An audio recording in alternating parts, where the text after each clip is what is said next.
music studio. I'm Jackson Habanero, and I am extracting music from the head of my comatose patient, Jim with a G, and it's not going as well as I'd planned. Listen, you just gotta do the beatboxing, and I'll do the rapping, okay?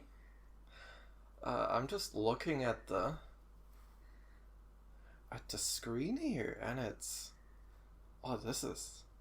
all mumble rap. I think the banjo will really elevate it if you just let me put it in, okay?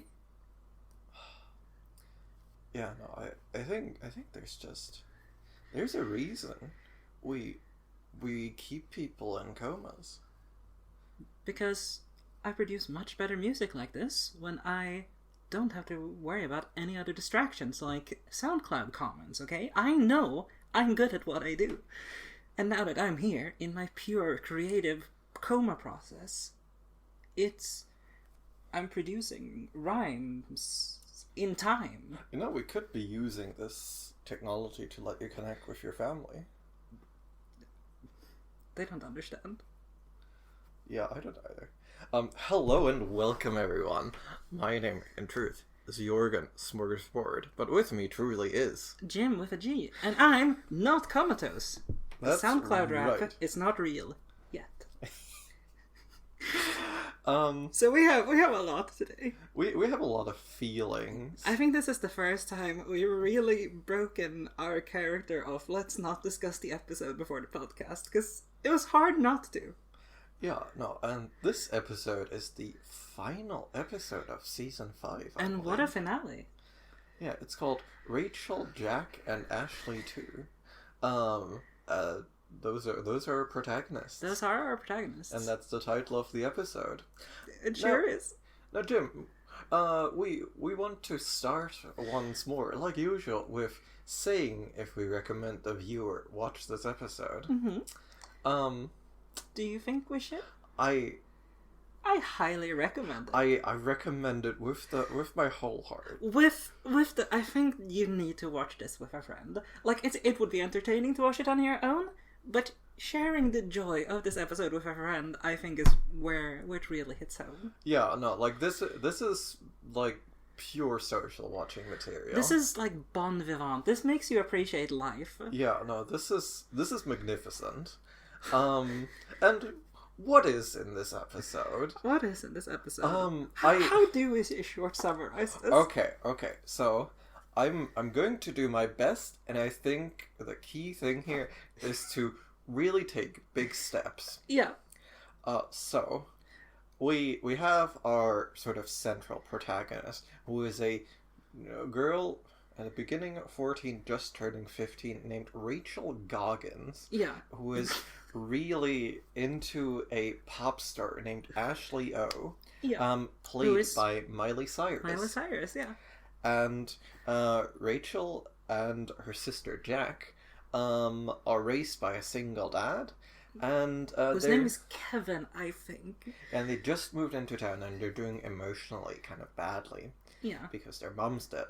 And what they sort of like are coping in different ways, and the way Rachel is coping is by getting parasocial with it.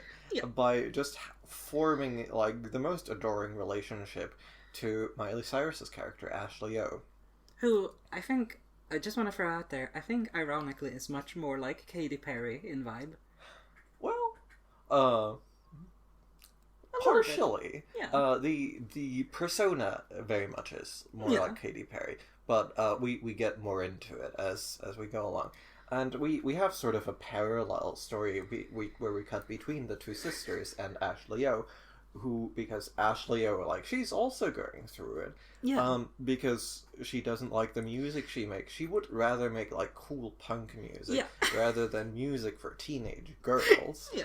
And the thing about it too is that we need to establish that the sisters, one of them is not like other girls, and the other one is like other girls. Yeah, absolutely. And that's a fundamental theme that we'll really dive deep into. Yeah. And so for her birthday, Rachel gets a doll. A robot doll. Yeah, a little robot doll of Ashley O called Ashley 2 with TOOS. I don't know why, actually. I guess it's confusing me, to be honest. I think it might just be for the title of this episode. It might be, but maybe not. Who's to say? It doesn't matter. And, from this doll, she learns, cool dance moves, and she is sort of inspired to compete at the talent competition. But at the end of the talent competition, she slips, and she has a big breakdown about it. Because, Jack hides the doll, and... claims to have thrown it out, and that provokes a big conflict between the two sisters. Yeah. Paralleled by a different conflict between two female characters. Because, Ashley O is being controlled by her evil aunt, who is her producer and manager, and basically is keeping her drugged the fuck up in order to have her keep performing and bring in that dosh. Yeah. And as these conflicts come to a head, the one with the sisters actually kind of peters out. Yeah, it just completely stops mattering, right? Well, yeah, it peters out. And we find out that, actually, Ashley O has not been taking her compliance drugs. Yeah, ambiguous medications. And this leads to her evil aunt drugging her, hardcore this time. Into a coma. Into a deep, deep coma.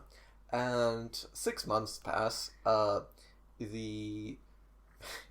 The evil aunt extracts via a very good MRT machine an album's worth of songs from I believe the device is also called a temporal interceptor, which is some real Star Trek shit, by the way. Just extracts an album worth of songs from Ashley O's comatose brain, and it's alright, now what we're going to do is we're going to bring back this artist. And as these announcements starting up, the doll gets woken up and goes into a complete freak out. And after a little bit of rebooting, it turns out the doll just straight up has a full copy of Ashley O's personality. They did the consciousness transfer thing from Soma or anything else for a doll. That seems to be about as advanced as something we could make today, I think. Yeah, no, and this doll convinces the two sisters to go on a heist to steal the evidence to liberate her real body from her evil aunt. And they get there, and lo and behold, instead of finding the evidence, the doll pulls the plug. Yeah, the doll fucking murks the real Ashley O. Yeah, it's and strong. After a bit of hijinks, a bit of tension, oh no, the real Ashley O wakes up, and after a scuffle, they all escape together and crash the big product presentation of the evil aunt to show, indeed, Ashley O this time has broken free with the help of these two adventurous girls. And now she's a punk rocker. And now she is a punk rocker. And now she is also not like other girls. Yeah, and I guess that's kind of like Miley Cyrus's actual arc. And from under the control of Disney to being sort of like more of a punk-ish star. I think also it's worth mentioning here, this was, we're gonna get into things a bit more. You might have felt like the summer was very fast. Yeah, I think that's an accurate representation of the episode. You have gone kind of on the arc we did for this episode. Yeah, no, this episode is very dense, right? It's extremely dense, and I think this might be the funniest episode of Black Mirror so far. Yeah, no, to start with a vibe, right? This episode captures a very specific type of media that I can only describe in that it is the exact or almost the exact same vibe as the first Twilight movie. And it is fundamentally about girl power, it's about friendship, and it's about sticking it to the man. I haven't seen Twilight, sadly. The thing I related to is somewhere in like the mid-2000s, like sort of Disney slash like Nickelodeon movies about like, oh yeah, there's an interpersonal conflict that then gets overshadowed by a heist, in this example, and then, you know, at some point they're like, oh man, now that we've, I don't know, rescued this baby dragon or something, friendship is good, and that's curtains. No, like this has like, and like I'm not putting this down, right? I say this in an attempt to like convey what this episode is. This is like a very particular kind of like tween movie, energy, and it nails it. It completely lands it. Like, it captures the spirit, like, so authentically, but it's astonishing. But it is still a Charlie Brooker movie, and episode, and you can feel where it sort of strains against itself in a really strange way. Like, I was kind of shocked that this was only written by Charlie Brooker.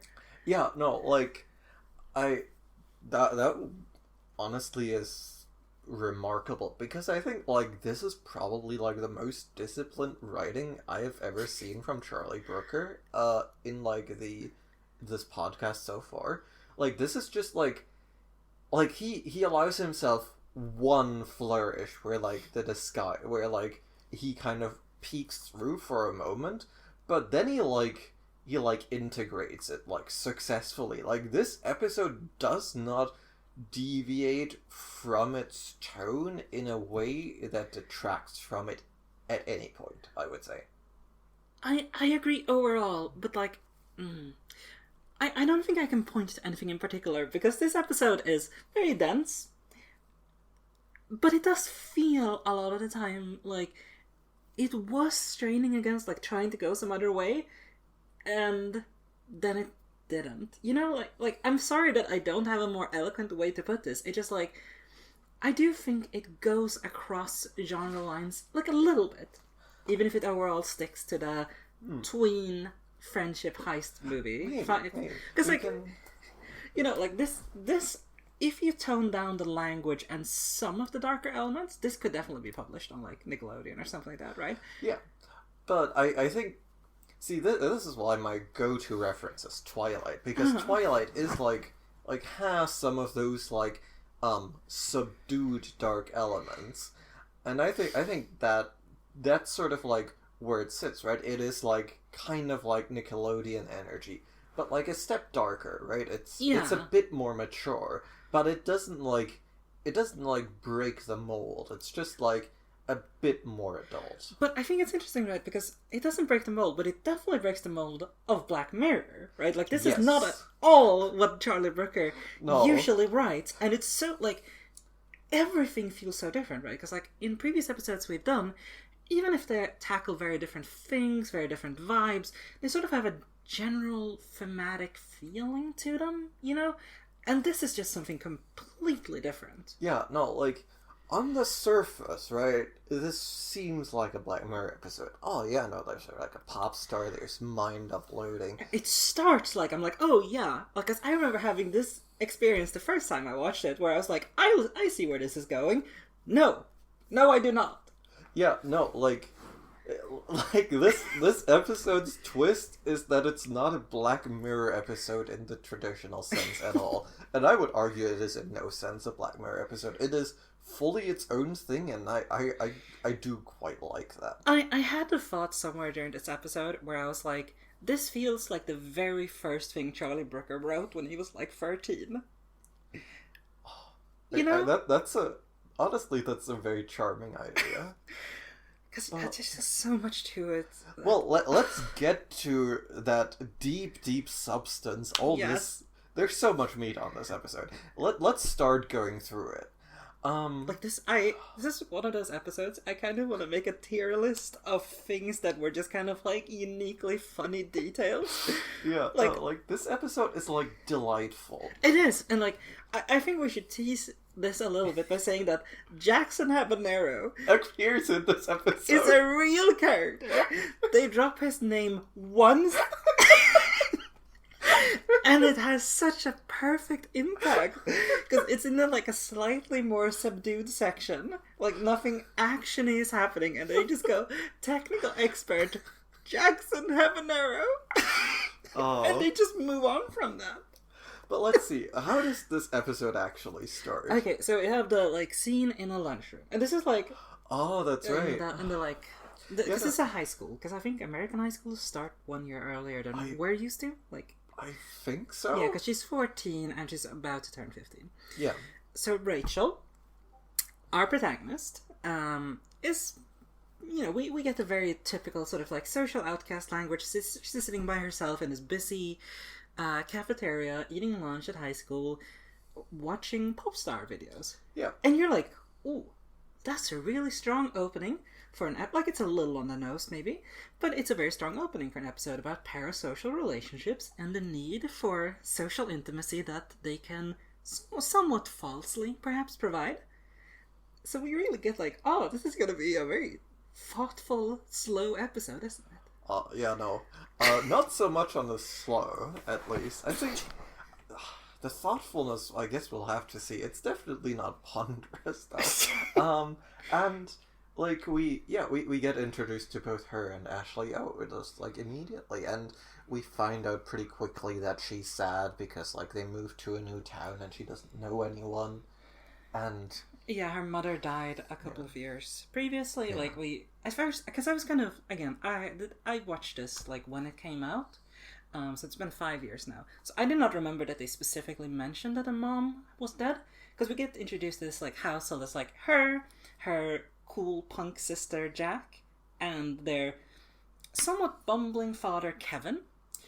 Kevin got a lot of meat on his bones as well as a character. He's an exterminator. He's a neuroscientist exterminator or something. Listen, that's another subcategory we have to dive into at some point. But the point is we get genuinely okay, sure, it's not the most original writing in the world, but it's fairly subdued. This is emotional middle class trauma dealing with. This is a very slice of life story in a way to start with. No, and he the neuroscience thing is I don't think it goes anywhere, right? It's just it goes somewhere because that's what they used to. Well, yeah, no, the way the degree to which he is actually technological is that he's building a little robot. Yeah. Right, he's building a little rat robot which will be better for dealing with rats than a mousetrap. Yeah, okay, I'm sorry. I feel we need to summarize the exterminator plotline because there's so much to this episode. I think we have to compartmentalize a little bit. What was the word he used for the? Was it alternative mousetrap solution? Something like that. He's basically an exterminator, but he has a lab. Yeah, he's got a lab. He's working. He's got a straight up lair. Yeah, he's got a lair. He's got a lab, but he cannot afford more than one room for both his daughters, who are truly, these are two teenage sisters of roughly the same age. I want to say Jack's a year or two older. Yeah, that's the vibe for sure. And yeah, he just listen, girls, you're gonna have to share a room. Daddy needs a basement lair for. And I kept thinking about this because this is you could do so much. CinemaSins must have loved this episode, because the summary of the exterminator plotline is that he wants to make a more non-lethal solution to capture mice. Okay, here's the thing, right? I think if this is a bit over 60 minutes this episode. Yeah, and it has the density of a 90 100 minute movie, and I think the difference between those two is the dad's plot getting more fleshed out and him having maybe a little romance with someone he's trying to sell the mouse to. I could see that, yeah, but also he is just kind of because to me, I don't feel anything's really missing from his plotline, narratively speaking. Yeah, no, but that's sort of where you would expand into feature length for sure. But I really want to get to the point here where he has in this lair he has a neuroimaging device. I don't know if rat brains are shaped like human brains, or mice brains. So sorry. I think he's going for mice, right? Like, I think that's clear. Yeah, I think so. I don't know how exterminators work at all. I'll be real honest about that front. I don't think they usually go into that, but then you go like, oh, so clearly this is something very high tech. So maybe that'll be interesting because this is Black Mirror. His device is a little mouse robot with a fucking Tesla gun on it, basically. Yeah, no, it's a mouse-shaped taser. And I think that the moment where I realized that's all that was, because they make references to like him devising this more humane solution for mice trapping, and I genuinely was thinking I misremembered like the mouse with like the little neural imaging you have, because like I don't think that has any point. He's just building a little robot, like it's fine. Yeah, like it's just it's like imagine this lair. And he was like having like, oh, this perfect, beautiful setup of like human veins and like blood tissue. And then he pulls out his invention and it's a sword. You know, like that's the equivalent here. And it's amazing. Like, I think the funny thing too is, and this is where we can probably wrap around later. The entire reason I think this mouse plot exists is for maybe like a little bit to signal that he's like a little bit distant or not good at coping with the family after their mother passed away, but mostly it's for them to have a way to connect with human brains, using the mouse brain imager for the it's taser. Real tenuous that. Yeah, like I mean, it contributes like a few things to the story, right? First, there's like the taser, which is it does come up. It's a Chekhov's gun. Yeah. Which is a Chekhov's gun. Then there's I'm gonna let Jim finish drinking, because I'm about to mention the car with the giant mouse ears, which is never like explicitly mentioned. Yeah. But that's just like the vehicle the family owns, and the only vehicle the family owns. But, like... And I guess the third contribution is just like the deep tonal quirkiness of having the mouse guy dad. Well, like, I think that's something to hook onto, because like when this episode started, I think if I removed the fact that I knew where the plot was going overall, you know, the intro is a much more subdued. Like, it doesn't actually give off the like Nickelodeon heist movie vibes. It gives off like a much more subdued coming of age story. Yeah. And I think like the silly van they have with the mouse ears, like that could have been a moment where like, you know, somewhere around the start of like the end of the second act, they have like an emotional breakup, and like one of them yells at the dad like, oh, you're always embarrassing me by picking me up in the van with the mouse ears. Like, there's seeds there for a very different story than what we get.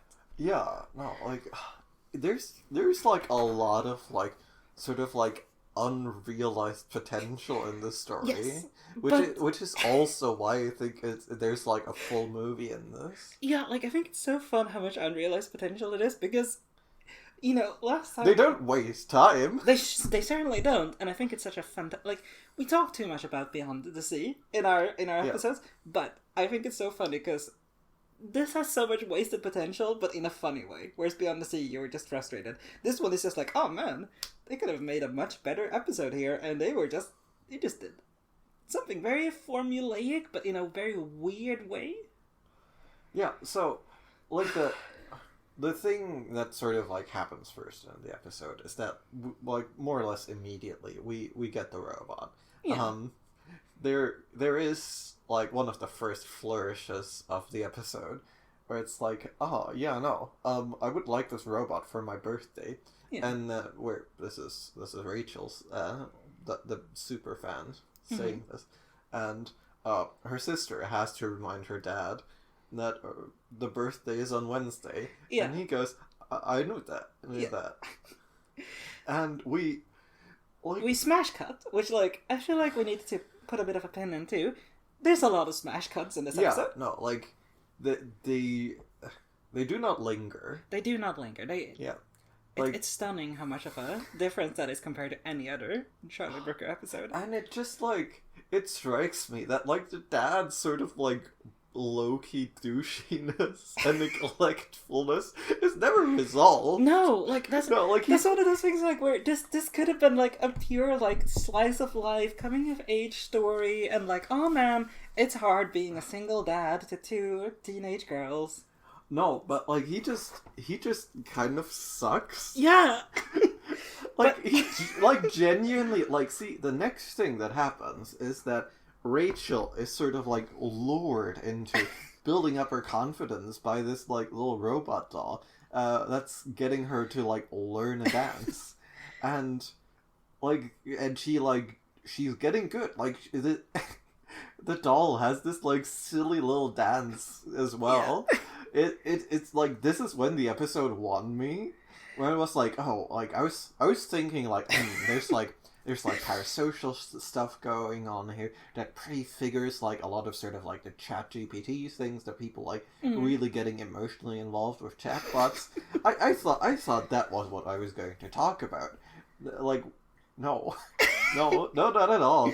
The robot makes like, because I wanna bring us back a little bit to being relatable and talking about our real life conditions here. Because you, Jorgen, started this episode by going, I don't think I'm going to take any notes, we're just going to vibe through this because you're like a little bit tired from traveling and such, and then the robot does a silly little dance and I just see you like laugh and go for your note. I love the robot's silly little dance so much. It's very charming. I think this episode is extremely charming in very unique ways. And I think this is actually just like one of the like quite crucial keystones of the episode because it like works so hard to like set the tone. Yeah. To be like, no. See, you think like, ooh, this is like a creepy doll? Because like we have like a little bit I think before that where like we're like kind of lingering on the doll and we're waiting for the eyes to turn on with like regular Black Mirror brain. No. And then we get the silly little dance and we're like, oh, I see. We're having fun with this one. We're getting silly with it. Well, I think also this was around the time you made the prediction like, I understand that this doll is going to be evil at some point. So there's a little bit of multiple tracks going on. Yeah, no, I'm thinking like, you know, this. And I guess to play with open cards a bit here, I'm like the opening of the episode, like the child, like Rachel, she looks so sad that I'm like, oh, she is going to be dead when this episode ends. Which you said, and I've never enjoyed guiding you through an episode more than this, like being your observer as you see this. Because there's at one point you also say something along the lines of like, I know there's a twist coming up, and I'm like, kinda. It's complicated. Yeah, no, we're like sort of midway. We were like getting into it, and I was like, oh, I know exactly what this tone is, right? I'm getting the vibe. And Charlie Brooker is going to do a rug pull, and he doesn't, and I'm very happy about that. But like I had like the sort of sinking feeling in the middle where I was like, oh no, he's gonna like really like emotionally. So I just thought it was going to be like pure emotional blackmail. Yeah. It's like, oh yeah, no, you think this is a fun Nickelodeon thing because I flagged that? No, I'm going to like make it dark. He doesn't. Thank you, Charlie. Thanks, Charles. Yeah, and can we call him Chuck? I feel like this is the episode that makes me want to call him Chuck Brooker. So I think Brooker doesn't work for that. Chuck Brook. But yeah, we need to get back to the moment. Yeah, I think if we go back to like the silly little dance. But also before that, we should also establish that like this is being, you know, like Rachel's emotional troubles and the family being in a little bit of a state, if you will, is also intercut with Ashley O. Like she's, you know, we get the scene of her like presenting the doll, and it's, you know, we can see her evil aunt kind of being like, come on, present the doll. Like there's a little bit of that like basic idea of like Hollywood flashiness, and also like as the like Nickelodeon vibes go, like, oh yeah, no, we clearly have someone who is evil aunt typecast. Which, sorry to that presumably very nice lady, who does a great job. Like, she brings the menace like well enough. Yeah. While Susan also Porfar. yeah, who does not have a Wikipedia page. No. Also, like, very small thing, but like they say her name's like Catherine Ortiz, and I was like, that's not right. Oh yeah, no, I'm pretty sure that's like this particular news segment being kind of a roast of that kind of news segment. Maybe, yeah, okay, fair enough. I'll give him that. But like, we also get the scene like. Again, intercut with, like, Rachel getting the Ashley 2 doll of the actual Ashley O brooding. Yeah, she is going through it. She's like, oh man, I can't do my art. And Rachel's like, oh my god, I'm so girl boss inspired by my girl boss idol that I'm going to dance at the competition. And she, like, really gets into it. But yeah, like, I think it's a really fun little scene where, like, Ashley O is, like, up at night, going to her piano, playing like a single note every 5 seconds, while, with all due respect, giving very 17-year-old soul heartbreak energy lyrics. Yeah, like it's like a little bit hard to watch because they're like, oh man, no one would be able to relate to feeling mildly disaffected by your current condition. Yeah, and I guess, like, one thing I sort of want to flag in general is that, like, we are kind of supposed to think that, like, the pop music sucks. Yeah. Because, like, it's just, like, mastered to be, like, the flattest shit you've ever heard. Like, they're like, oh, should this sound rich? No. We need people to understand that this is bad music, so we're going to make it sound flat. It's I don't know, it gives me such Tumblr vibes, this episode at times. Like here's the thing. I'm gonna put myself, like, ready to be roasted here, because I really dislike pop music. I like punk music. And this episode made me go, like, I don't know, I think I need to reconsider some things. Yeah, maybe you need to be more like other girls. Yeah, I think I might need to be more like other girls, but, like, I have to say this, because this is something that has occupied my mind a little bit. This is the most genuine not like other girls episode I've ever seen of anything. Yeah, no, it's interesting in that way, isn't it? Because it is just, like, a bit too earnest to be that, though. Yeah, it's so strange, but it's like... There's none of the vindictiveness. It's just like, no, like, fuck your evil aunt. She's evil. Like, you can be a punk star. Like, it has, like... This episode is, like, the embodiment of the backlash against #JustGirly things, you know? Like, I don't know, it's like, it's one of those little through lines. It's not the entire episode, but it has so much of, like, yeah, pop music is fake and makes you stupid, whereas singing about how you're a little bit sad about how your creative pursuits are not, like, coming to the top, that's so genuine, man. But, you know, if you do that, you're gonna be mastered quite well in the mix, actually, and you're not gonna sound flat. And also, like, you're so unique, is the thing. Like, no one would understand that. Like, I don't know, it's just so much. But I think, like, it's a really interesting point in the episode overall. Yeah, I think, like, this particular thing is probably one of the, like, most, like, missed potential things. Like, I'm gonna get into this deeper at a later point, but... We are kind of, like, just seeing, like, a young pop star who's like, oh man, being successful sucks. I hate being rich and loved and so on. I think also just, like, and I think we're probably going to get into a lot of this down the line, but this is such an interesting point of the episode for me because it's so rich with material, like, very genuinely. Yes. Like, we have the very obvious parasocial relationships thing going on, right? We have pop music and, like, toxic positivity as a thing. Well, actually, let's get into that for a bit. Yeah. Because, like, what we have here structurally is, like, on the one hand, we have the pop star, we have Ashley O. She is going through it. She's like, oh man, I can't control my image. I want to make sad music. I want to make something that's a bit of a different tone, and her aunt's like, oh shit, she wants to make music that appeals to 20 people, which is bizarre, because, like, surely sad music is also part of, like, sort of, like, the general, oh yeah, sphere of, like, this is pop. like, So it doesn't quite strike true, I guess, but, like, this is like happening at the same time that, like, Rachel is having, like, a genuinely very empowering experience, like, getting into, like, the dancing and going, like, no, I am going to be at the talent show. Like, this is going to be, like, so good. Like, she's genuinely improving herself. Like, because I think this is where it's like, oh, this could have been a really cool episode. Like, yes, okay, because they talk about, like, they use a lot of words, like, empowering and, like, uplifting and stuff like that. And this is a very genuine story you could make out of this.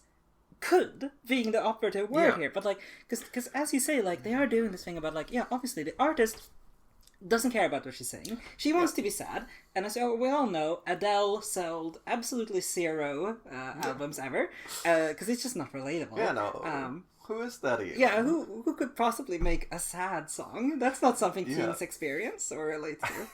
But yeah, no, like, this sort of tension is kind of built up a bit here, and it will never be resolved. Yeah, and it's just so fascinating, right? Because, like, that's such an interesting topic to be like, okay, yeah, this music is false in the sense that the creator doesn't care about it, doesn't agree with the message. But this young, socially anxious, like, very, like, probably outright depressed girl is having an empowering moment because of it. Yeah, and, like, let's go through the mechanics of how this plotline is terminated, because what happens is we get the talent show, we get the big moment, and there are 2 things happening, which is Rachel gets on stage and, like, she's a bit anxious, but, like, she gets into it. Yeah. And her dad goes outside to pitch his rat catcher to someone. Who, I believe the entire conversation ends with, I'm just a janitor, man, and then walks away without saying another word. Like, it strikes me as this dad stopped a random person to talk about extermination techniques, and the random person was like, I want no part of this. Goodbye. And he just, like, completely skips out on his daughter's big day to do this. And then he is not there when she experiences her personal apocalypse, which is slipping and falling down during the performance. Very slightly. Like, she doesn't make a yelp of pain or anything. Like, it is a, like, oops, I slipped a little bit. Yeah, no, and like, she's sort of, like, catches herself and sort of, like, shuffles off stage. Yeah. And, you know, we don't get laughter from the audience. The audience throughout this whole thing is weirdly quiet, actually. Yeah, like, both when she goes on stage, too. Like, I think there's clapping, and then there's just, like, dark staring. Like, it feels like... It's so dark. Like, it feels like this is gonna be the episode where, like, oh no, these are all robots or something, because it's way more sinister than it has any right to be. Like, I feel like if... I've never been on a talent show, but I feel like if I walked out there, saw that, I would be like, I'm fucking out. This sucks. Yeah, but, like, this is how this plot terminates. And, in the car, we get, like, Rachel just, like, being, like, very emotionally distraught. Like, cried all of her makeup off. And her dad's like, oh yeah, man, that must have been terrible. Sort of dropping the veil on having missed the performance to sell his stupid rat. And, like, and that's kind of this plotline buried. Yeah, it's done now. Like, she's sad. She goes, like, she's crying her eyes out. And, like, fair enough, she's 15. She at least perceived herself to have majorly messed up in, like, a performance. Her dad walked off for the wrath of a lifetime. And... yeah, like, she's just sad, and I think it kind of implies that this is where she kind of gives up on being really into Ashley, too, because it also coincides with another thing. But, like, I feel like you're, like, audience, I hope you have a lot of sympathy for us, because it's so dense, this material. Yeah, and like this, is it already coma time? I think so, right? And it's hard to imagine, but like I wanna stay a little bit because there's some stuff here where because the coma bit I think is where the episode switches, right? Like, Yeah. and like there's some still like so many rich things. Like I remember when she's performing, I'm like, oh man, like this is an interesting commentary on like pop feminism, like empowerment and stuff like that. Because like yeah, she's clearly having fun and like there's self-confidence. Also like to some extent, I could see this being a little bit like, oh, this is a bit sexualized for like a 15-year-old. Like it's not super hard, and I think they don't go in super hard on it, but like there's a thought there, right? Like, oh, this is very much like, you know, how to put this, white feminism of being like conventionally attractive, being up on stage, and like, you know, there's a lot to say there. Nothing's gonna get said about it, but there is a lot to say about it. Yeah, and okay, I want to make a proposal here, which is that we sort of mentally compartmentalize this episode into like different sections that should have been their own episodes if this were like a short series, like a short TV season. Yeah. Because like what should happen here is that like these plot lines kind of get emotionally resolved. The dad like is at least confronted. Yeah, at least like goes like, hey, I'm sorry for abandoning you on a moment that was clearly very important to you emotionally. Also like kind of like a step on your social development, I'd say. But yeah, what do we kind of where we go instead is because the dad will just be and remain sidelined, and that's kind of what we're working with. Yeah, this is essentially where the dad stops existing, right? Like he has the. I mean, he's always like super peripheral. Yeah, but But like what does happen here is like the next sort of mini arc, which is like the conflict between the sisters. Because Jack is like, we get like a very meaningful shot of her in the back of the car, and she has like so many shots, just like leering like angrily at this doll because she just seems to have like a sort of like a religious fervor against it, even though we don't have any context for like what this object is. I think we get a little bit more context of like, because Jack is I think an interesting character we haven't talked about a lot, right? Because she is beyond not like other girls. She's not like other girls is the thing, and yeah, anyway, you can move on there. No, but like she is meant to be this contrast, right? Where she has like a bass guitar or something, like it's like an electric, like that, yeah. And she kind of like plunks at it and just kind of is like, she has, I think this is before the contest, she has this conversation with the Ashley 2 robot where she goes like, you wouldn't know what sort of music I'm into, and the robot goes, try me, and she goes, the Pixies, you've never heard of them?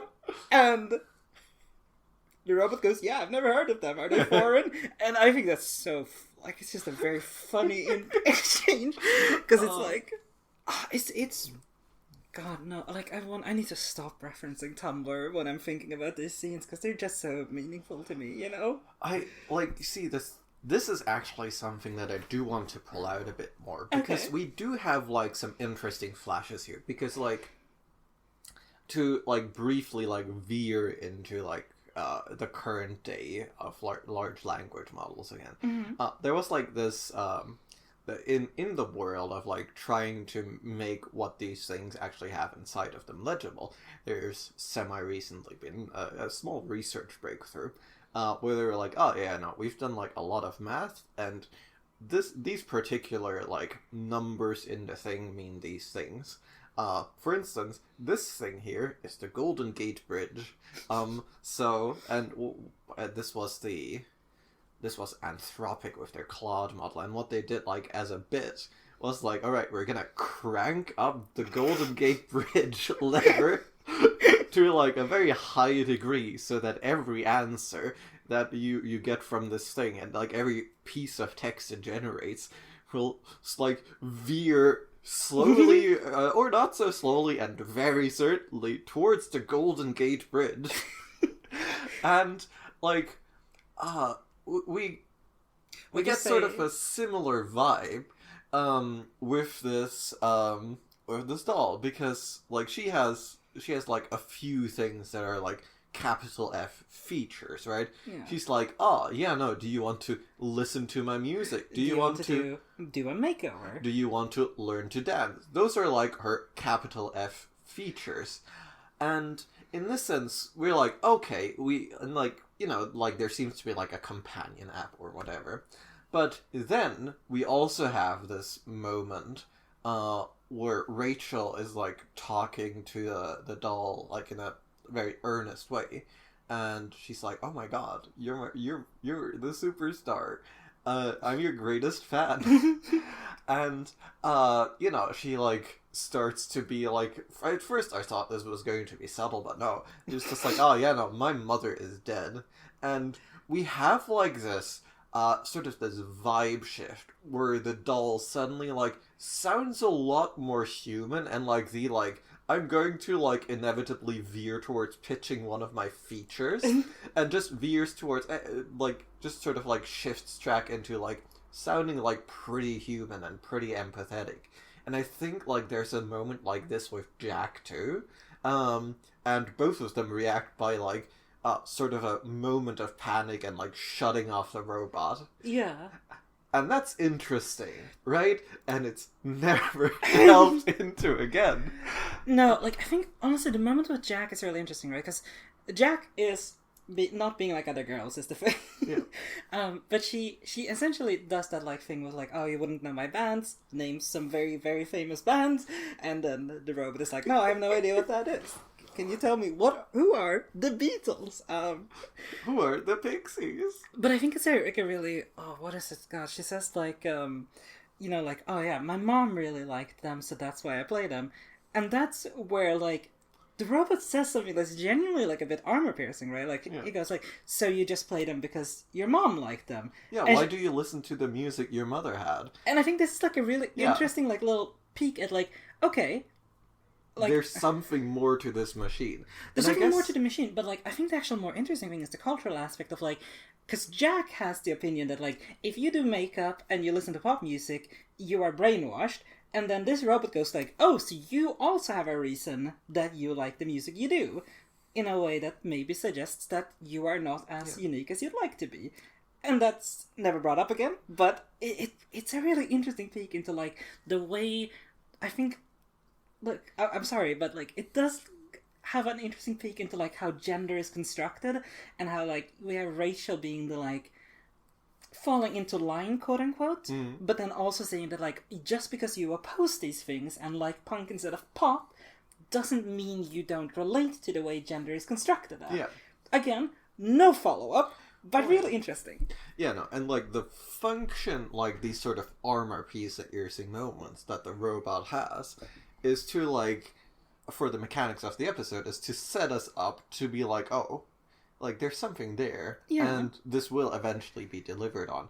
But for now, because of the big dance screw up, like Rachel is devastated, and Jack is like, I need to do something about this. I'm going to hide the doll because it started all these problems. Yeah, which is like we're like really in like hardline idiot plot territory. Yeah. Where like and then she hides it like under the roof. But to her sister, she's like, oh yeah, no, I threw that shit out. Yeah. And so we kind of get the idea, right? She's like, she doesn't want to hurt her sister, but she thinks she's helping. And she's also like, I think this also goes into like, she's clearly playing a role. Like she's the mean punk sister, right? So she's also doing this to be like tough love, yo, and like playing into the role she's given in the family, which is really interesting. But she is moderating it because she's not actually throwing it away; she's just hiding it. And at this point, we essentially go to the development of Ashley O's plotline, because Ashley O has been, like, stashing her, the pills that, like, her evil aunt gives her to keep her compliant as evidence. Yeah. And she's been writing diaries and this and that and whatnot. But also, like, I just want to say, the diaries thing is such, like, that's just such like a tween thing, right? Like it's so uniquely that. Oh yeah, like... no, and like the look of the diary. Yeah, because she's it's It's something I could have written, and I say that with great shame.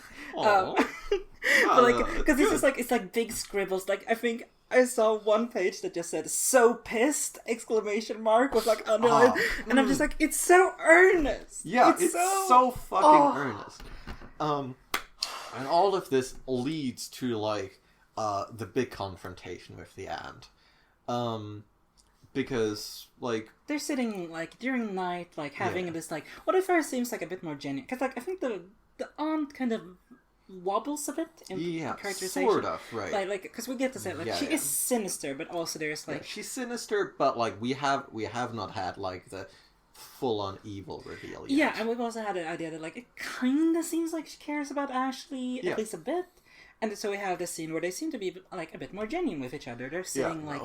during the night, eating like KFC, something like that. Well, yeah, I think Ashley's like wolfing down a burger. Yeah. And the aunt is having like a smaller meal, and we get like, I think this is like when it happens, but like essentially at this point, like the insight we sort of put together is that Ashley's parents are dead. Like her aunt has been raising her and sort of like helping her along on this career trajectory, and the aunt is like, hey, I know you're mad at me. I know there's like tension here. And Ashley's like, I'm willing to start an argument right the fuck now. I think we both know this. I think we both know that I'm so fucking mad at you. And we have like this moment where the aunt is like defending herself, and this is where I think thought the sort of tension from earlier is starting to get paid off, because they sort of like because the idea that I'm having is like, this music is actually like sincerely meaningful to people, and we're going to like dive into that tension that like no just like being rebellious isn't like everything, and like maybe the aunt is like, listen, I am trying to make this work for both of us in the cutthroat music business, and we get like a scene earlier where it's like the financials are not looking good. Because I think we get a really interesting scene, right, where like she uses a lot of eyeshadow and like a lot of eyeliner to look a lot like, this one is interesting because she doesn't look punk to me at all. She looks like a little bit goth, like it looks like she's starting to put on goth makeup, and it's right before like a big performance, and the aunt comes in and goes like, no, like you need to be pastel and whatever. And there is like an interesting scene, right, where she goes like, these are people who have paid to see you, like the you that you've been presenting this whole time. Yeah, like, these are people who have paid to see you, like, paid to see the, like, yes, toxic positivity, blah, blah, blah, blah, fakeness, but still, like, you, and they find you inspiring, so, like, please show them that, rather than you having, like, a bit of a teenage rebellion, except you're 24. Yeah, no, and we're, like, sort of getting the idea, maybe this is just, like, there is, like, a thing happening here about, like, the cutthroatness of the music business. Because, like, the mom's, like, the aunt, is a manager, right? She's not, like, a label person. Like, she's not one of the money people. She is, like, on the same team. Yeah, she's been a manager since she was 22, which she reveals, like, I had to take care of you, I had to give my own dreams. Like, this isn't just about you fulfilling your creative dreams or whatever. Like, there is complexity here. And I was like, ooh, nuance, cool. Yeah, and then and then once more we veer off. we veer off this track so hard, because like while she is sort of like making her frankly quite reasonable seeming point, like, you can disagree with her, but she's reasonable. Yeah, our dear evil cast aunt is sort of like, is this what you think? Starts reading the diary to you what you think? Incredible tween moment, by the way, of like, I stole your diary. Like, just the like harshest thing you can do to a person. Twisting that knife, and we have like this sort of like moment of struggle for control, where it's like, is like the earnestness of the connection starts to waver. And, like, as this escalates more and more, like, we still don't fully arrive at, like, the aunt is just evil and unreasonable, until she brought this tin of all the ambiguous medications that Ashley has been taking.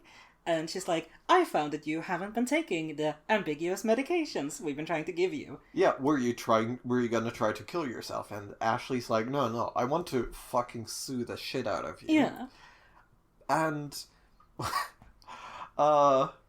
it's sort of... Then the moment that I think tips the entire episode into phase 2. Yeah, because, you see, the aunt was not engaging in good faith in this conversation. All her, reasonable points are quite undermined on the moral sense by the fact that the tin of the ambiguous medication is empty. Because she has hyper-drugged Ashley O. Yeah. She has powdered the medication into these burgers. That burger she was wolfing down, that was 2 overdoses of medication. This is because we see her give we see the evil Dr. Monk, which by the way, great evil scientist name in general. Yeah, Monk with a U. Yeah. Has gives her one small pill before each performance seemingly, and she has an entire tin filled with these. These must be minimum 50. And she's something like that. And the evil aunt goes don't worry, you're not gonna die. This is gonna put you in a coma. And I'm just what medication could possibly do that with 50 times the dose she was taking normally? Well, we never find out, but what we do find out is that she is in that coma, alright. Yeah, it worked. In fact, it worked. As we'll get to in a bit, it actually was less effective than it seemed. Yeah, and the way they sort of get away with this is with rushing her to a hospital, faking a call, and we get some news reports here, and we also get a scene where there's a random hospital staffer who's I need to get in there, I need to do my job and help this woman, and we have the second lackey, the second goon of the evil aunt. And he is named Bear, and he is the whitest man you have ever seen. He is very large. He is very, very large. Can I just talk about how, what a tween setup it is, that, she has, 3 lackeys. There's the tech guy, the medical guy, and the big guy. It's beautiful. It's mini-bosses. They are facing the mini-bosses. Fully. And, she, under the cover of the Bear... She just passes off this extremely serious drugging, probably risk of killing her niece, as it's a shellfish thing, probably. She's gonna be in a coma forever.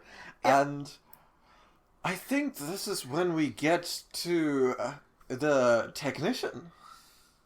Yeah, God Lord. So she's in a coma from the shellfish taco. AKA 50 times the recommended... I feel if you took, a multivitamin 50 times the dose, you would still die, probably. Anyway, I'm sorry. Good for you. But yeah, she gets put in this coma. I think... Is this 6 months later, or do we get the scene of how they are... No, there's... The extraction thing happens before the 6 months. Yeah, because they put her in this temporal interceptor, which is one of those things where you didn't need to say the name. That the scene would be way more seriously taken if you did not call it a temporal interceptor. But whatever, we're going with it. And the technician, whose name we have not yet been dropped by, is her creativity brain is lighting up. We can extract music. And the evil aunt's all I need is an album. It's fascinating because it makes it seem like she knew this was gonna happen when she gave the 50x overdose. As we all know, when you go on ambiguous medications 50 times overdose, you get paralyzed, but you still think, and specifically, you can still write music. Because I thought, I didn't remember this. I thought that was a cover-up. I thought when they said, she can still make music, I thought that was, them No, it's making up bullshit. See, what's happening here is that this is a setup and payoff, because what happened earlier in the episode is that we were told, all my early albums I wrote down from my dreams. So apparently Ashley O just has like the very particular gift of just like always dreaming music that's gonna like make the charts. We also... Oh god, no, I need to get to that later. We need to pace ourselves here. There's some interesting fun facts about the dreams In coming. the meantime, we have this is really just a mechanical thing, even though it like seems like it should. I think it should be more emotional. But like, there's a very mechanically relevant thing that happens, which is Jack, the sister who is punky but deep down does care. It's like, oh shit, my sister's fucking broken the hell up about her favorite pop star having a shellfish incident. I'm going to reveal my machinations and be like, no, I didn't throw away your toy, I just put it in under the roof. Yeah. But alas, her sister, like, she has like one interaction with like the robot, and it's like, oh, do you want a makeover? And she has like, it seems like sort of the switch sort of flips, and she's like, oh man, this is just a robot, huh? Yeah. And puts it on the shelf. Yeah, like she said, and this is, I think, where her break from being a parasocial relationship-y, it stops. Yeah. Also, and now 6 months. 6 months, god, yeah. So, I think this is where we get, like, sort of like a documentary intro, right? Where, like, the evil aunt is on TV, and she's talking about, like, oh yeah, I'm doing, like, yeah, she might have been shellfish comed into space, but she can still make music, and it's beautiful. Yeah. And we're delivered this via, like, an extremely, like, specific cultural form. Because, like, this like, intermission is made up to have, like off-the-charts local TV, like, special report energy. Yeah. From, like, the reporters to just everything. It's a very particular niche. They hit it quite well. I think it's also... This is where we get the scene of the technician, unnamed still, for but a moment more. We get to see him, like, pointing at, like, a screen of blobs and go, that's a G sharp. That's Yeah, no, like, they line up, and it's like, yeah, that's a note, that's a note. This is how we extract the music from her brain. And this is very much where I'm like, okay, so this is a cover story, because they're just pointing at blobs on a screen and saying that these are musical notes. No, just like as a spoiler, no, this is real. Like, this is not a cover story at all. We're never, like, entirely clear how much of this is, like, new simplification, but this is fundamentally what's happening. They're extracting an album from Miley Cyrus's brain. I feel like there's like a very good joke here you could make, like, oh, sorry, I just put on Rorschach's ink blots. My mistake. But then we get the moment that made us pause the episode and go back to make sure. Well, I was sure I'd heard it correctly, and but you were doubting. I was, because we get, like, we get the local reporting as they go back, and they're like, she was comatose. Oh, she's comatose, but they figured out these technological marvels using the chief technician, Jackson Habanero. And we are stopping on this because we do not have the mental or physical fortitude to blast past it. They do. There's nothing about this. Which, I was watching Inside Out the other day on my vacation. And one of the things that I really experienced very hard is all the jokes they put in for adults. Yeah. And that just, like, absolutely deliver completely deadpan. Yeah. And Jackson Habanero very much strikes me as one of those, oh yeah, no, here's a nugget to keep you, like, entertained. We will not acknowledge this. We will not acknowledge, because this show is very, like, this episode is very, like, winking tongue-in-cheek at times. It's very like, ooh, that happened. Like, yeah. It has, like, a little bit of a weed-esque quality, but it works for this kind of genre. But, like, Jackson Habanero, we are brushing past that. You just have to deal with that by yourself in your own time. And yeah, it's just because he's not mentioned again. In fact, I think he has essentially no role in the rest of the episode. Like, it's interesting, right? Because he's like, he's one of the lackeys, but he's never like confronted. He's just like, he's sort of around. Yeah, he's just kind of there for the evil aunt to point at and go, make this thing more positive, which is another. Hold on, we need to dissect that scene later. But yeah, no, this intermission newscast. Oh yeah, no, we will go so long. This intermission newscast has a second function because it restarts the plot. Yeah, I think they say like, when will Ashley wake up? Which is the command to reactivate the little evil robot. Yeah, no, and like this is done very smoothly, and I'm quite impressed. And the robot does activate, and it's just immediately info dumped with, like, the person you are a simulacrum of is fucking, like, comatose, and they're doing weird brain shit to her. And we get reaction shots of this robot just kind of staring at the TV being like, what the hell? Yeah, and then we get, like, a hardcore glitch. Like, it just glitches the fuck out. Yeah, and both of the sisters come in, like, because this is Rachel is now into books. She's not like other girls anymore. Well, she's got headphones on. Yeah, true. Okay, she might still be like other girls. Well, I think she's definitely fallen off the music, kind of, right? Yeah.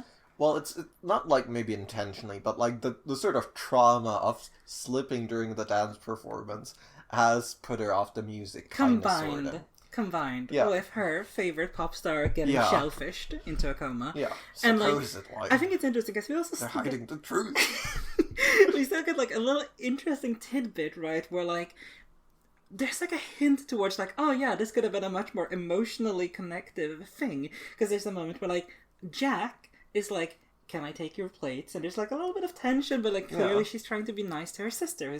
We very much see that, like, Jack has kind of softened up. We very much see that Jack has softened up because she is just, like, I want my sister to be okay now that her favorite pop star has died mode. Yeah, like, there's so much of it before this where it kind of feels like Jack is there to, like, really put her down at every moment for her girly interests, and then she's kind of like, okay, I seem to have overdone it. Now that Miley Cyrus is dead, we're not gonna do that anymore, at least for a bit, and we're just gonna back off. Yeah, no, and this is sort of like where like the spirit of wholesomeness sort of starts creeping into the episode a bit. And yeah, no, like this is when the robot, like, has, like, a fucking stroke. Yeah, the full meltdown, really. Like, she, like, falls off from the shelf. Both of the sisters come rushing in to be like, why is this robot now insane? Yeah, why is this robot having a robot seizure?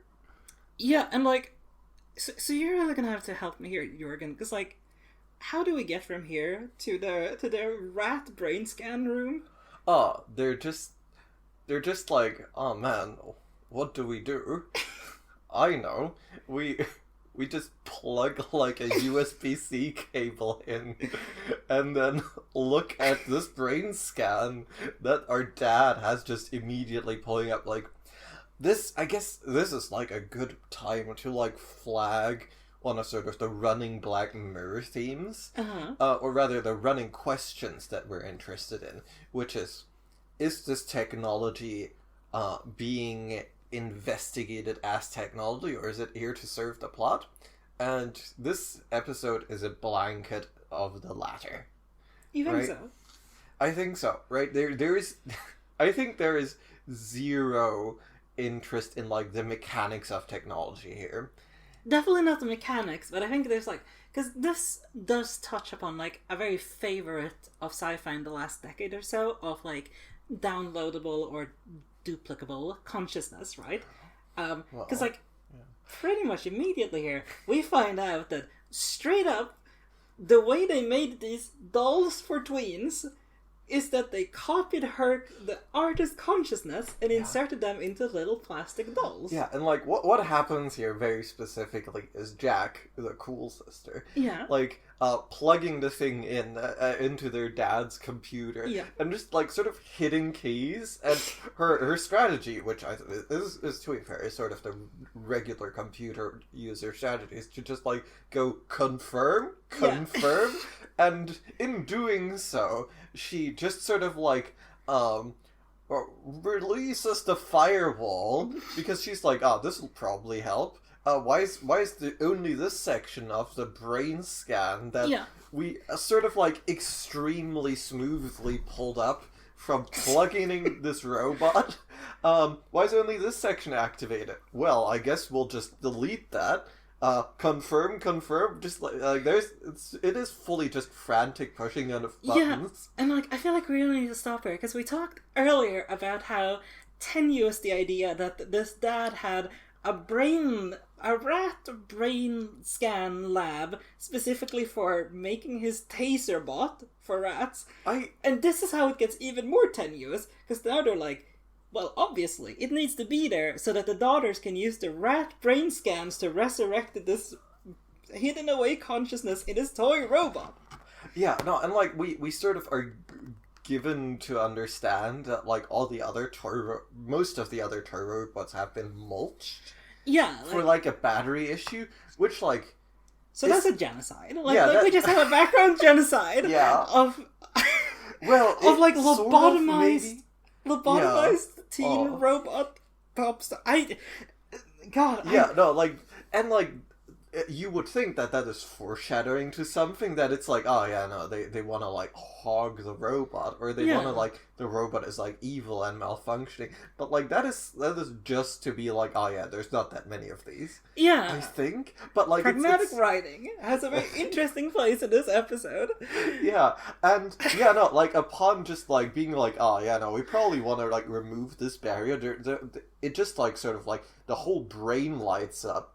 And suddenly the robot talks like Miley Cyrus. Yeah, the whole brain that is in this mass-produced toy robot. Like, I think I've said so many times, like, I don't want to interrogate too much the exact technology here, but also, what the hell? Like, what do you mean? Yeah, no, like, I mean, this is kind of like where it veers away from being a Black Mirror episode very hard, because this is fine for like sort of a kids TV vibe, for a tween TV vibe. Yeah. This is like pure mechanics, right? Like if you want this to be Black Mirror at all, you would have some degree of hope that it investigates or like investigates like what technology has to exist for this all to be possible, but like we don't care about that. And like I guess that is something Black Mirror does quite a lot. But like this is just kind of like the facts that mind uploading technology exists. It's possible. It's commercially available to at least this music producer, unless who is having money problems, by the way. Yeah, no, and like to be clear, like this is not at all located in a world where this is everything else in the world except for this little robot toy is normal. Yeah, this is very like contemporaneous. Like I don't know, there's so much this. I forgot how dense this moment is of like implications for the world. Yeah, no, and we're going to deal with none of that. Yeah, like just we have a cool foul-mouthed robot now. Yeah, like I want to read the Wikipedia sentence that explains this scene, which goes, Jack connects the doll to the software Kevin uses for his humane mousetrap invention and removes a limiter. Do we want to investigate any part of that? How that would make any sense? Like, I don't know, like, I am also just stuck on the scene where, like, we have the brain scan, we have the rat software brain scan of the toy robot, and we just see, like, it's like a little circle somewhere in, like, the prefrontal cortex, I think. And it's just like, what if I click on this and make it the entire brain? And that's the mechanic of how to unleash duplicated consciousness. Yeah, no, and like we get like a little bit of exposition from like no particular like, logical place, but, like, Miley Cyrus robot is just like, oh, yeah, no, they were, I get, it turns out, and she's, like, putting this together rapidly and, like, coping with it effortlessly. She's like, oh, man, I've immediately understood that I am a copy, that I'm like a snapshot copy of a real person. Which gives me no existential fear whatsoever. And I'm very mad, and I'm like, oh, I guess they were just like, oh, we will just like put a whole person in there and then like lock down the parts that are not like press tour shit. Which is also like, you know, an insane notion to be like... The press tour part of the brain. Yeah, the press tour lobe. And... like, all of that's as much as we get of that. Like, yeah, this is a hand wave, but it's the most insane hand wave I've ever seen on television. Yeah, and... like, it's like, no, what do you mean? Stop for a second, what are you talking about? But no, How is that more economical? No, I think the bit... I think there's even a percentile given that it's like 4% of the brain... Which is a lot for press tours, but, like, I guess she's a celebrity. Like, there's a lot of attached functionalities you need. But, I suppose. You know, you would think the interlocker stuff, but I guess the limiter was working just fine. Yeah, it was working great. Until the robot was encountering the concept of its originator dying. which we also got, like, a little, like... cutaway, like, intermission for earlier. Yeah. It is just, like, a little girl that's going like, oh, yeah, no, my robot went crazy when it saw that it's sort of, like, patient 0, copy 0, like, died. Yeah, clearly this has happened before. So, again, we get very much support for the background genocide that is never mentioned. Yeah. But also just, like, I don't know, oh god, this scene is so fascinating to me, just in how much it's just like, don't think about that. We have foul-mouthed little Ashley too now, and just like, that's fine. I think it's also interesting, because to me, like, in that moment, I'm like, this doesn't seem to be the same person. Because, like, when we've seen Miley Cyrus, like, in her private moments, she's like, she's brooding, and she can get angry, but, like, the robot just seems... brash and vulgar, and that's her entire personality? Yeah, like a little bit. But we're sort of like, the way I read the episode, that it is her. Like, yeah, it is. The technology is perfect. Yeah, it's explicitly supposed to be, but I'm like, these are not the same two characters, at least not currently. Like, I guess she's not pretending to be medicated. I don't know. Like, we're not diving into this as an episode, and we just like move on to. Let me grab my notes. Our two heroic sisters going like, what should we do about this? I guess because the robot is like, oh man, I've been drug coma, like my other version. That's so fucked up. And it's like, they're like, oh, should we go to the police? And Jack shuts down this avenue of solution by saying, they're cops, they're not Google. Now, you might ask, dear listeners, what does that mean?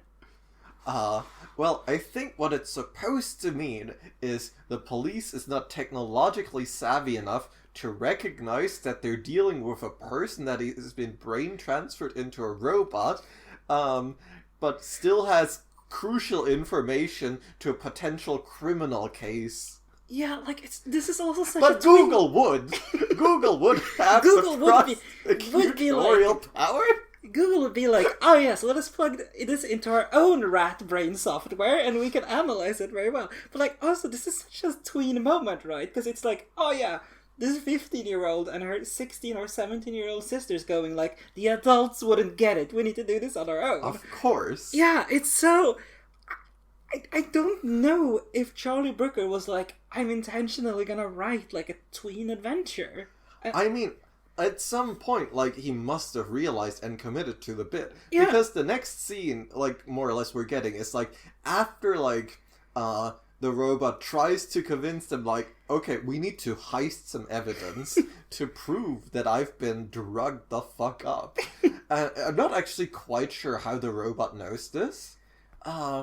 I'm not sure the robot does actually know this. The robot knows there's evidence, though, that needs to be heisted. Well, I assume, because, there's an interesting point I started thinking about, too, which is that, logically, to have copied the consciousness of Ashley onto all of these robots, they would have had to do, some sort of sci-fi full brain scan.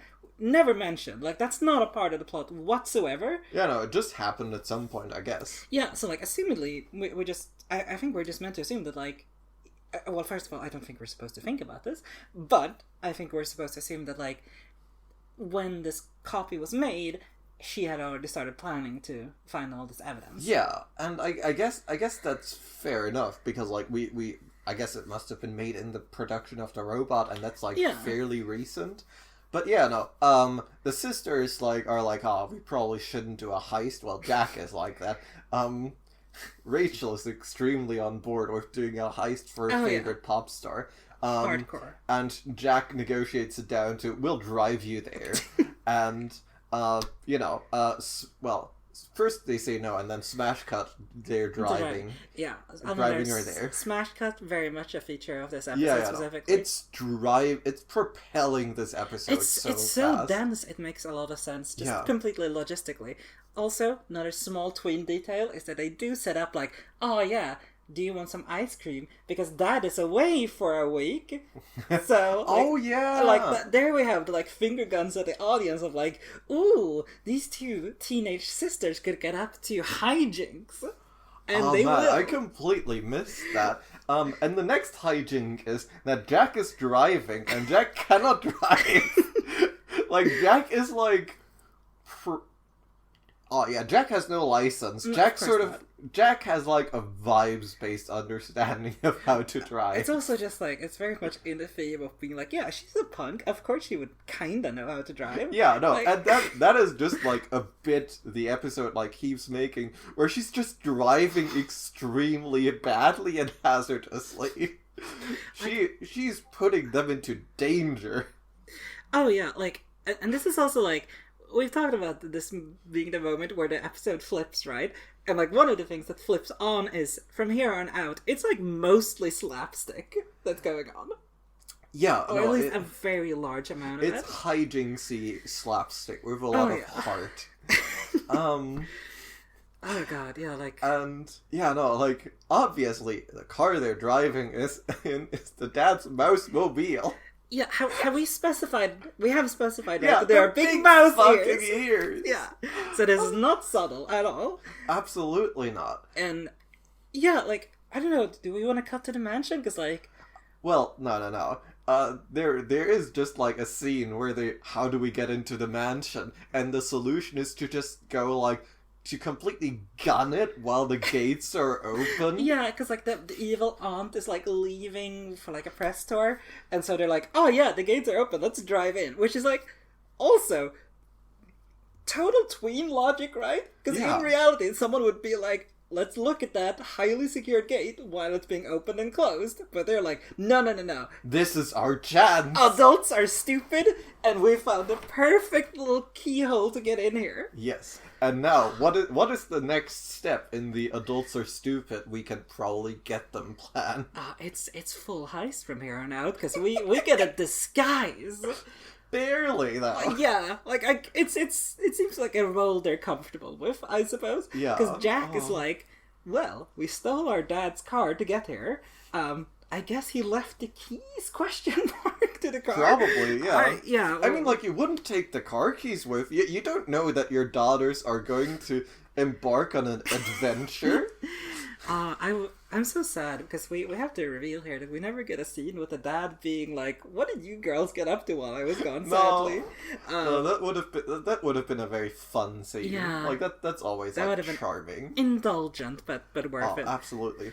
But yeah, no, we get in there, and no, let's we need to go through how to get there. Yeah. No. And Jack's what do I do? And Robot Ashley too is just Yeah, no, just improvise. And what Jack improvises is, you have rodents, your boss called us, and of course, she is talking to big stupid henchman. Yeah.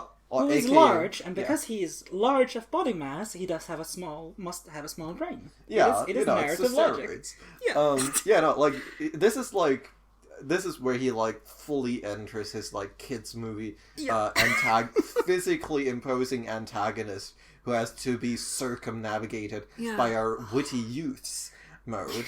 He does get so circumnavigated. He gets circumnavigated so hard. See, the first time they outmaneuver him is by going like, well, I need to go to the toilet.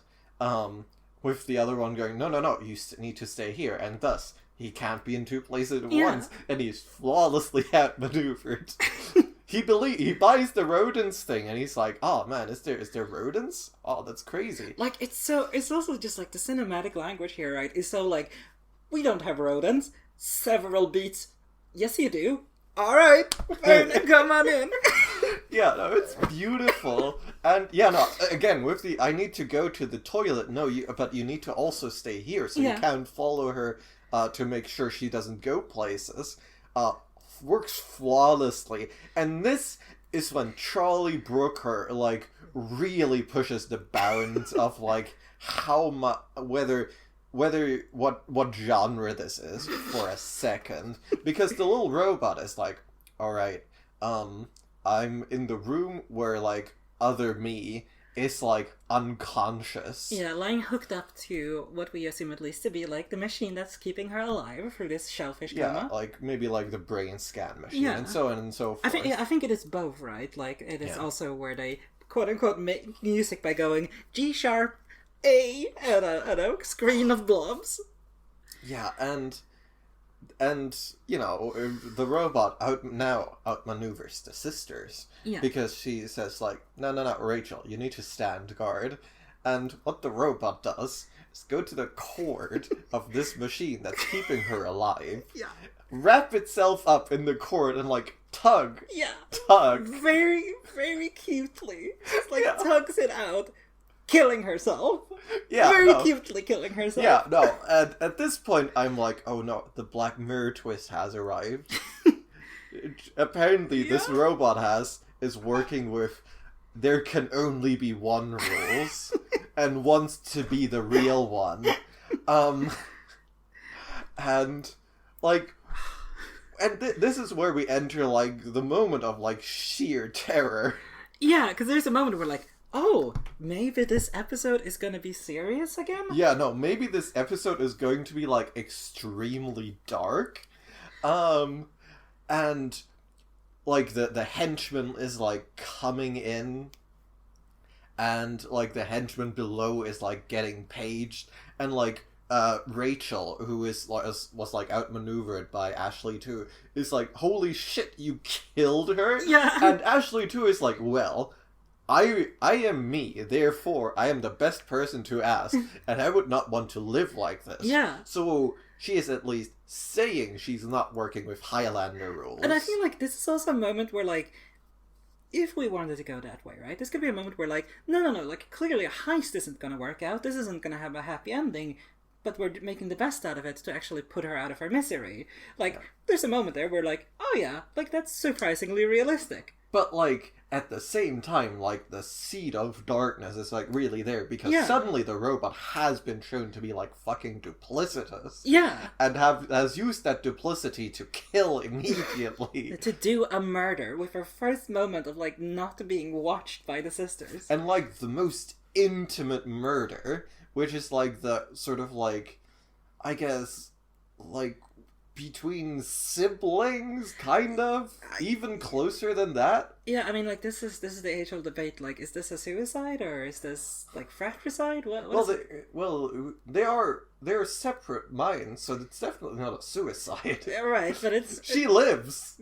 But yeah, no, we have this like extremely like tense confrontation. Like down below, like the henchman is getting paged, and he's like, "Wait, these two girls that are pretending to be exterminators might be up to something." Mm-hmm. And this is where Chekhov's gun goes the fuck off. Where, like, I had like a flashback when this scene started where I'm like, oh right, it's the best scene of the season.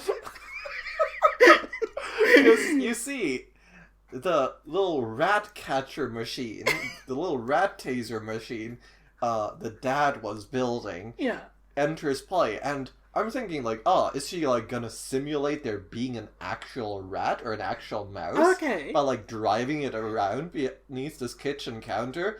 No, he gets paged, and maybe that's what she was trying to do. Maybe that's what her plan was, but no, he's get paged, so shit is getting serious. So she tosses the rat at him. He catches it, sort of like puzzled, and she fucking like tasers him. I think there is like a straight up catch, and he's just confused, holds it to his chest, and it fucking unleashes the lightning. And the comment she drops, and this is where we really get into the tongue-in-cheek elements. It's like, I sure hope Dad reduced the voltage on that, because it was enough to kill a rat. Which, like, the dimensions don't quite line up here. This man weighs like 140 kilos at minimum. He is larger than multiple mice. Many. I think probably larger than 10 mice if I had to give. But no, Jack is like not great at doing dimensions apparently. And she's like kind of worried that she's killed him. She's like 70. Like I think we can... Okay, like, maybe she's not very good in natural sciences, but she's talented in other ways. Probably. Yeah, she's talented at maybe killing, but it's fine. He's just tased. It's just such a great moment, because you have that moment where it's like, oh, maybe this is where she's going to come up with a new heist plan, because that's what she's been doing for a bit, where she's just like, quote-unquote fast-talking, very slowly, but she's fast-talking, and then she's just like, catch. Yeah, and the lightning comes out. Also, I want to make the note here. Voltage, not that important. It's usually the amperage that's going to determine whether you get killed or not.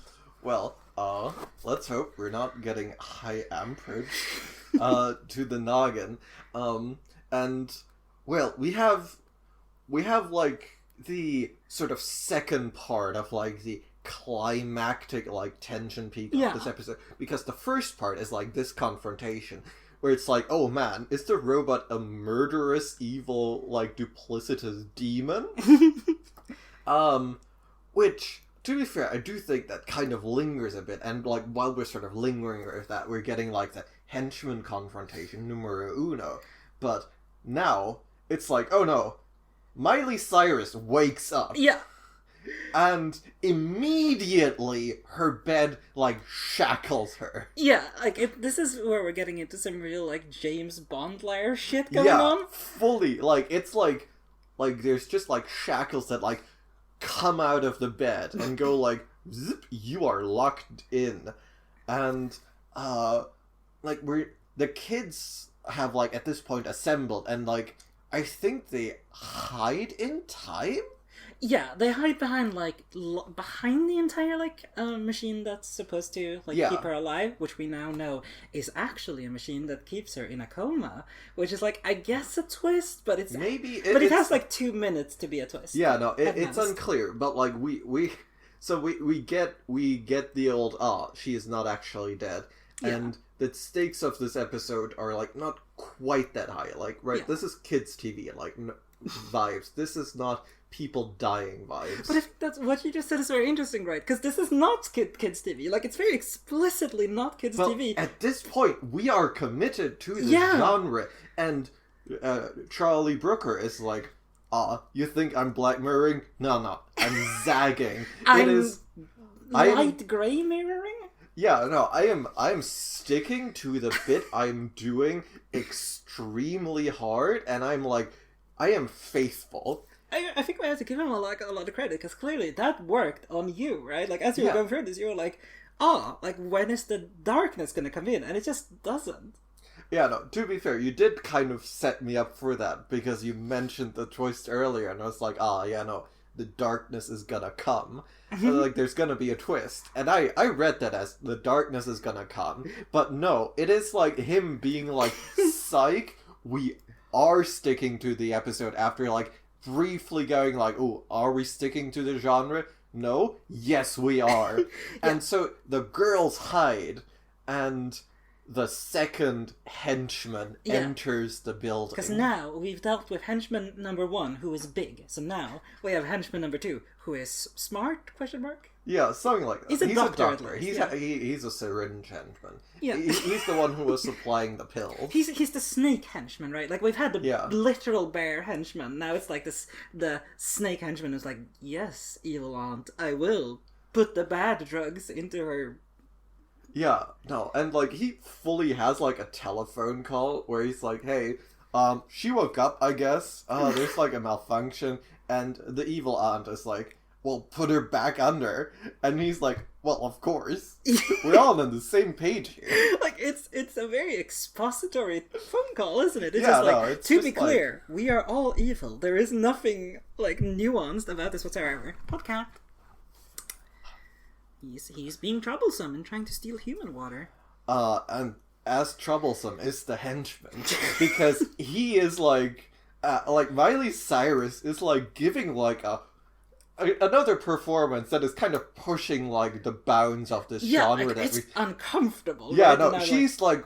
begging, like, thrashing. She hates this. She is, like... And it's, like, she's delivering, like, pure, like, terror. Yeah, like, on a really deep, like, holy shit, this is the closest to human hell that there can be. Yeah, no. And, God damn. And he's just, like, coldly, like, pulling a syringe, and he's like, I don't give a shit. I'm evil. I'm a henchman. And, like, as he approaches, we see Jack, like, darting out, and, like, grabbing, like, a bedpan, and clocking him over the head, and it does nothing! Yeah, he goes, ow, turns around, and is like, what the hell? And I'm going to choke this little girl now, like, against a pillar. Yeah. And... like, this is definitely... I think this is still in genre, but it's definitely, like, the maximum of threat we are allowed to have. This is the moment where you're like, ooh, this children's movie is a bit spicy. Yeah, no. And, like, we stay in the genre also by resolving the situation quickly. Because Rachel, who was a bit less action intensive... is a bit smarter because she grabs an object that will actually disable him as opposed to a very light metal object. Yeah. And while her sister is, like, being choked against a pillar, she's like, syringe. Yeah. And Henchman 2 is out. Yeah, so we have to assume that this man is now, like, condemned to a fate worse than death, where his brain will be harvested for music too. Well, he isn't in the machine, so true. Maybe he is just, like, briefly out. We never see these men again. Yeah. They have been dealt with. I think it's so interesting, right? Because we get the moment of, like, oh, I hope Dad turned down the voltage so I didn't murder the bear, and now inject some sort of coma medication into this man, and they go, Yeah, no, it's... And they just run off. Well, hold on. Like, there's like another brief scene where, like, we sort of, like, salvage the tone into a bit more lightness, because they're like, we cannot get these restraints off. And the little robot is like, there's a button down here. I am under the table and there's just a button. And now we, like, escape. Yeah, there's also a moment where, like, Rachel is like, I'm your biggest fan, and she's starstruck about rescuing this, like, messed up Miley Cyrus in the... Yeah, no, she... Who is, like, made up, like, properly to be, like, extremely, like, emotionally, like, displaced coma patient. Yeah, like, it's...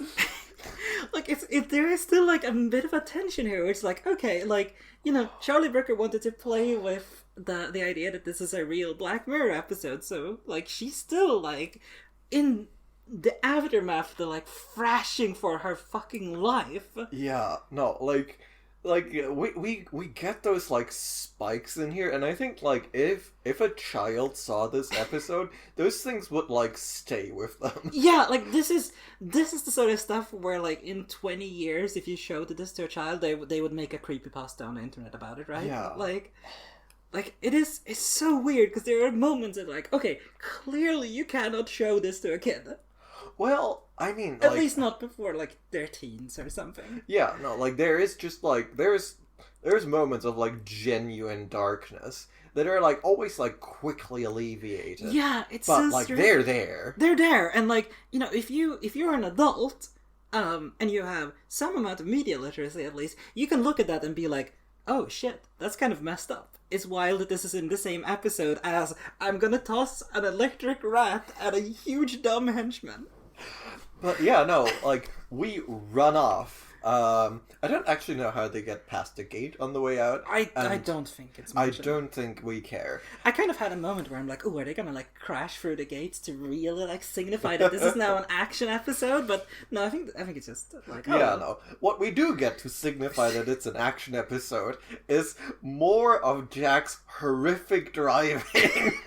Because, like, we are on the finishing stretch, because this episode is there will be no intermission, because the thing the evil aunt was driving to is indeed like somehow like vaguely hinted to be like about like undermining Ashley like a final time. Yeah, like I think there's a scene where like when the doctor henchman calls and goes like, hey, something's up with the machine, like evil aunt goes like, okay, but you have to keep her alive until they sign the papers at least. Yeah. So like they probably had a plan to just kill her, I guess. It's very unclear, Yeah. and it doesn't super care about the aunt's plan at most points. We're sort of like given like bits and pieces of it, but I'm not sure it comes together like that coherently. Yeah, but she's at like a press conference, like going to deliver this new product. Yes, she is like doing like a huge investor presentation or something like that. Like she is about to sell like Ashley Eternal. Which is hell of a name. Yeah, no, not that good. No, it's weird, right? Because like her stage name is Ashley O. Yeah. The doll, which is the other product we get, is Ashley 2, and then Ashley Eternal is like a bit of a... It doesn't stick, right? I mean, I think none of them like quite stick together. They're not great, but like... Maybe that's some subtle writing to let us know that this aunt is not all the business manager she's cracked up to be. Subtle writing is what I would associate with this episode overall. And the product she is basically pitching is the Tupac thing. Yeah, it's a giant hologram of Ashley. And there is a person backstage in like a haptic suit doing like the animations for the entire thing. This is another like brief like AI vibes moment. But it is like technology from the 90s. But like what I'm sort of seeing here, she is like selling like this whole thing. She's like, this is this advanced hologram. And what we are seeing is, like, someone in the back, like, in a suit doing the moves. Yeah. Or it's just like, well, it's not quite that advanced. And I'm not sure, like, how much of a wink at the audience that is supposed to be. Because the suit person is not, like, relevant. Yeah, but I just sort of picked that up and was like, there's, like, that's, like, a little bit of fun commentary, right? We have, like, a few, like, tiny spikes of, like, these companies are a bit, like, shady and, like, not quite what they seem to be, like, sprinkled in. It's like, well, do we want to create a proper robot, or do we just, like, want to limit a brain scan? And, you know, that's a bit perfunctory, but it is, like, fundamentally, like, conveying an idea they're cutting corners, but the corners that they're cutting are also, like, hyper-advanced UFOs, basically. Yeah. They're like, we're instead of making a cinema, we're gonna make like a perfect holodeck and then make it a 2D or something. Like, it's very weird. But this is a moment, right, where it's like, I think the good faith reading of this is kind of like, tech bros and the like will oversell what they're doing when it's a lot of like smoke and mirrors. And the other thing that is happening here is that this is just like there is, like, a degree of, like, well, we don't need the artist happening here. Where it's like, well, and there's, like, a lot of, like, personal venom in the aunt's speech, where it's like, no, with this hologram, she will always be at peak performance, brackets, the guy in the mocap suit, or whoever's in the mocap suit will be at peak performance. She won't get tired, she won't get cranky, she won't get sick, and it's just like, oh, you really don't like your niece, huh? Yeah, like, it's... I also think, like, the thing that really started hitting me is because we're getting this presentation interlaced with dangerous driving. Like, just that's the entire summary of the other part of the story. Like, it's dangerous driving, and the police are like, ooh, someone's driving. Yeah, the fucking police start chasing, like, them fully righteously for Jack's, like, insane driving, and Jack is like, I'm going to fucking gun it, because we need to interrupt this presentation, because that's where the episode will, like, come to a head. Yeah, like, I is there a reason they have to do that? It's implied, right? Because, like, there's some sort of deadline. But why? What's the deadline? Oh, that it's never made clear. Okay, we're just given the sense that there's a deadline because, like, she needs to be alive that long. That's sort of my read. That we're supposed to piece that together into this is somehow relevant to, like, Ashley's, like, rights to herself or something. It's very strange. Like, I don't know. Like, it's interesting, right, though, because, like, the on scene is where, like, we start getting text again. Like, we start getting theme about, like, oh, yeah, like, this is where suddenly the episode remembers, like, oh, yeah, we're Black Mirror. Shit. Yeah, we've been forgetting that for the last, like, 30 minutes. But it doesn't remember it that hard either. And, like, I guess the one thing that is, like, sort of plot-wise happening in the, like, during the very dangerous driving is that the two Ashleys are starting to bond. They're starting to bond, and they're starting to, like, bicker a little bit, because like, the real Ashley goes, like, you're not the real Ashley, little doll, and the little doll goes, yeah, I am. Here's an embarrassing story about your first kiss with a guy with braces. Yeah, and it's just like, this is a moment where, like, are they going to do something with, like, duplicated consciousness? Nope, it's just played for laughs. Like, there's nothing to it. And, like, this starts a bit earlier, but little robot Ashley is just in the cup holder, which is just, like, extremely funny. It's delightful. It's so good. It's also just, like, I'm you know, there's so much just played for laugh here that's very interesting.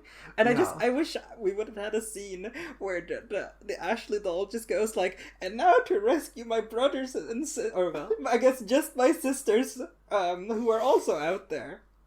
No, they've all been shredded. Genocided. Background genocide. Well, yeah, I guess they were deeply lobotomized, so, you know, we don't want to think about that too deeply morally. Yeah, God.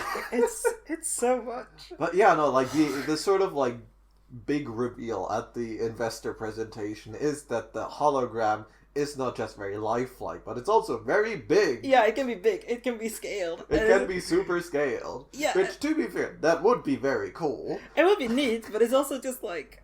I guess. Yeah, like, after harvesting music from coma brains, like... dialing up the scale doesn't seem that big. Yeah, no, you seem to have some other things in your repertoire that you're sort of keeping.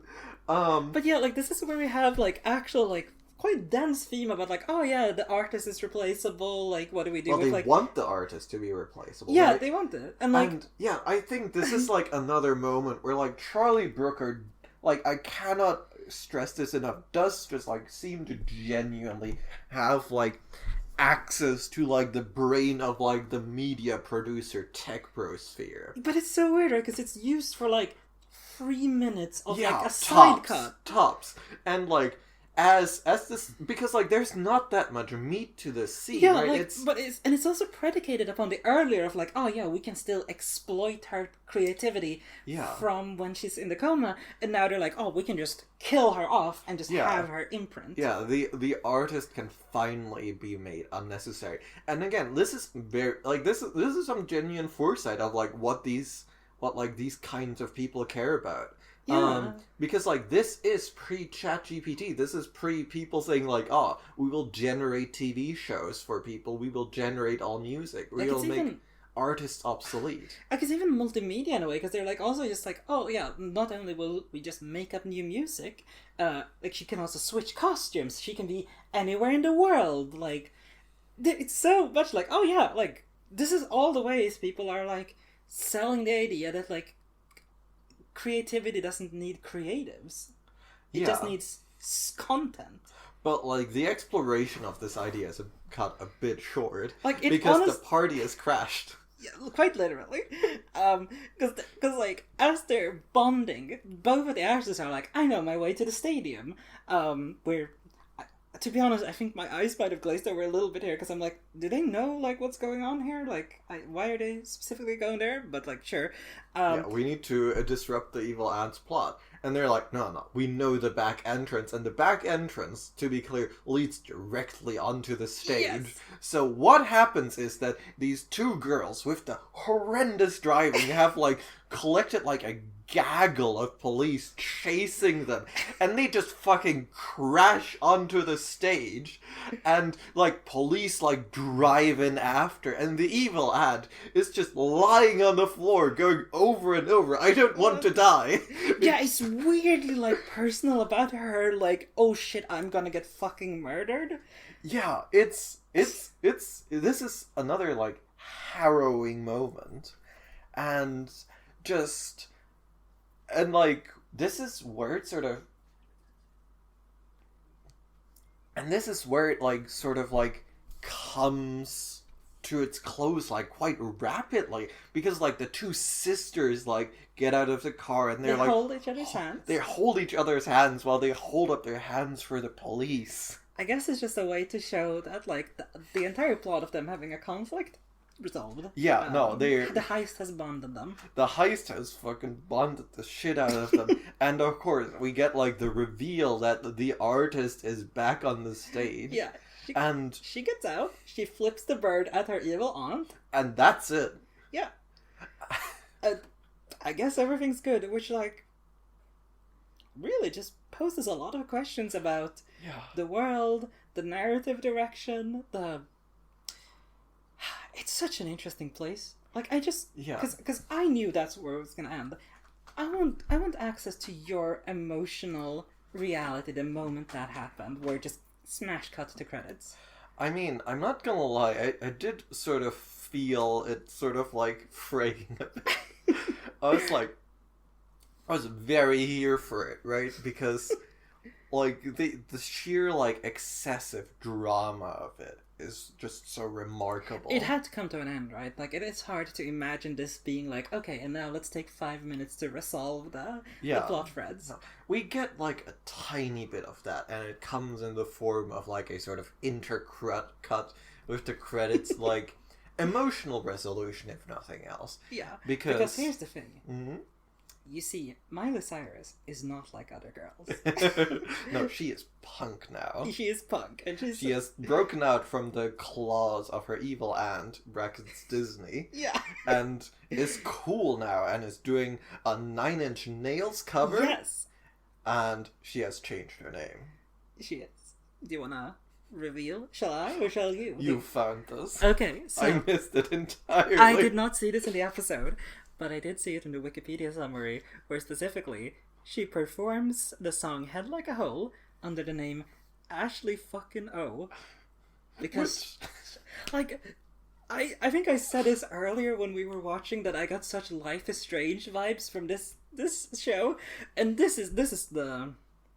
I don't know, like, this is too much of a deep cut. I think you might not be able to relate. This is Beyond the Storm. Or, like, sorry, Before the Storm. Like, this is where it gets very... cutely edgy, you know? Yeah. Like, it's adorable in a weird way. And yeah, no, like, of course, and she is playing with the two girls. She has Is it both girls? Yes, they're both in the back, I only noticed Jack. Okay, I'm pretty sure it's both of them. And on the bar, standing with, like, an anarchist like, drawn on her, is the little Ashley robot. Yeah, so they clearly resolved their Highlander issue, if they ever had one. Yeah, no, and the dad is, like, trying to sell his fucking mouse invention to someone, and, like, that is... At, like, this punk bar, which is, like, going about as well as you'd expect. It's charming. Yeah, no, like, the plots are, like, sort of... They're not finished necessarily, but they are, like, left... We are sort of showcasing everything, and we are given to understand that we have emotionally at least resolved all these things. And at least, like, I guess the Highlander thing was never, like, quite in the intent of the episode. I don't think it was supposed to be like that. It was just, like, a little bit of, like, sibling rivalry, which I suppose is meant to match our, like, two sibling protagonists. Yeah, but, like, the important thing is that Miley Cyrus doesn't like pop music anymore. She's now punk and cool, and, she's so cool. She can now be, She stage dives. I mean, it's genuinely, like, very well done. And, like, the music is mixed well now, so it sounds good. Yeah, like, it's... I thought to myself, like, okay, like, this is actually, like, kind of good music. No. Like, it's a bit... like it's yeah, of course, like, of course.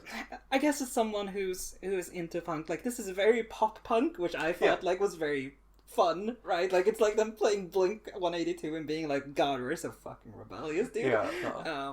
I mean, like, I think if I were to like deploy one word or one concept to like decode this episode and its genre, it is tweeness. Oh yeah, like it's so precious. It's so precious in so many ways. No, and like I want to be clear here. It works, right? It is coherent. Like Charlie Brooker, like he gets like a little bit of like edge in there when he's like when there's the apparent murder almost, or like the cops just like bring a little bit too much cop energy to the final confrontation. Where they're like, we're gonna shoot you teenage girls unless you do. Yeah, no, and like the aunt, I don't know what her read on the situation is, but like she is like mortally terrified, and she is bringing that to the screen. So like we get like a couple of moments of like true terror. But in the end, like, everyone's, like, found a place and they're playing music together and that resolves things. Yeah, everything's fine now. Like, she seems to suffer no problems from her 6-month coma, her previous career in pop music that seems to have shredded at her soul, because now she plays punk and that's good. Now she's worthy of male attention because she's not like other girls, and it's so much. I think the thing I've learned about Charlie Brooker this episode is that he probably likes the Ramones, you know? Yeah, no, like, it's so hard to, like, get a read on this episode's, like, beliefs. Because, like, there is, I think they're genuine, like, I think... Well, yeah, but what are they, though? Because, like, there is, like, a not like other girls line, like, in here. But it's not... Like, not like other girls, in my mind, has, like, an underlying, like, sort of malign streak. Oh, yeah. Like, and I think that's the main streak of it, to be honest. And I don't think that, like, comes through here, right? No, it's... like, there's a thing, like, I want to call back to the armor-piercing question earlier, where it's like, are you just into punk? Are you just into obscure bands like the Pixies because your mom was into them? And I don't think that's actually meant to be armor-piercing. I think that's meant to just be like, oh, this robot is a bit more insightful. Yeah, it's like, a bit more empathetic. Yeah, I don't think it's meant to be like a criticism or like, oh, well, clearly you also follow what other people in your life who are important to you liked, so like you're not as much of a rebel. No, I think it is just straight up like, oh, you like them because your mom likes them. Neat. Yeah, no, like, it is just, like, meant to, like, infuse a bit of humanity, I think. Yeah. And, like, it is just, like, fundamentally, it is 3 people who all are dealing with, like, a dead parent situation. Finding dead parent and single parent who really sucks. Single remaining guardian. One is a parent, the other is an evil aunt. I loved it, by the way. I didn't think of this earlier, but I love that we get no resolution of him abandoning Rachel during her, like, super important performance to her. But we do get something of a resolution of, like, don't worry, he's still trying to make the mousetrap thing work. Yeah, no, and, like, that's, like, part of the tweeness, right? Because, like, we can't quite acknowledge, like, that, like, how fucking rough and, like, how, like, kind of careless that is. Like, no, it's, like, he's quirky. Yeah, like, it's interesting, too, because, like, when I read this, it's, like, this is, like, a return to a status quo. Like, it's going to a status quo. Like, this is where, then, Disney comes out and goes, we're gonna make 3 to 4 seasons of this. and it's probably gonna suck, but, we're gonna make him. And while this is, like, a big departure from Black Mirror, I do think there is actually one reference point, because I've pulled out Tweenus before, if you recall. Which one are you thinking of? Jonas Awful. Okay, yeah. Because we have, like, the same kind of zany plot. It's adults, but we have a, like, zany, like, haphazard plot with, like, very hand-waved technology, and in the end, we do land at status quo. It's like, Charlie Brooker seems to have, like... I'm wondering if those two go together, because, like, Charlie Brooker in this episode is demonstrating, like, a substantive, like, understanding, and I dare say even mastery of, like, a genre that doesn't seem on the surface to be that Charlie Brooker. No, it feels like it would be extremely out of his comfort zone to do something like this, and yet he nails it. He nails it. But in such a weird way, right? Because he keeps, like, having the moments... Like, I think I was talking about this at the start of our now almost 2-hour-long discussion on this. That, like, it feels like there are moments where it strains against itself, right? Where there are moments of, like, oh, it could be darker, or, oh, like, it gestures towards, with all due respect, actually meaningful themes we could discuss. Yeah, no, and I think this is, like, sort of, like, something I missed during watching. But, like, you've teased out, like, a lot more now, that this episode, like, has a lot of emotional conflicts that it, like, very expertly hand-waves, but, like, the, like, more Disney-fied, or, like, the more, like, tween TV thing would be to, like, revel in those and linger on those, and we can't do that because we have, like, a story to finish. Yeah, and, like, Charlie Brooker, he can't bring in, like, an affair. He can't do much, like, in the way of sex stuff. So there isn't a lot of emotional stuff for his usual, like, bag of tropes that he can pull the emotional conflict through. Which is, like, fascinating because he still, like, puts it in, but then he's, like, he doesn't have, like, I don't know if this is, like, a choice or, like, it's not, like, his thing. He does not do, like, the genre appropriate, like, heart to heart and, like, big hug any more than, like, them holding hands and, like, playing music together. And I think that is kind of, like, it's a subcategory, but I do think there is a point where, like, that is kind of, like, it can be substituted, right? Like, that is the thing in some kids' TV where they're like, oh yeah, they have some background simmering, then there's, like, a conflict, and they go, I hate you, and then they're like, but we need each other to go on this adventure. And that's kind of the thing he's going for here, right? Like, it's a bit more... Yeah, it's hero's journey shit, right? Yeah, exactly. It's more like, this is where, the equivalents here aren't the, like, high school movies or, like, the, school movies. It's the, like, we need to go on a fantasy adventure. Yeah, and which, like, it still works, but it does sort of recontextualize, like, the social tension.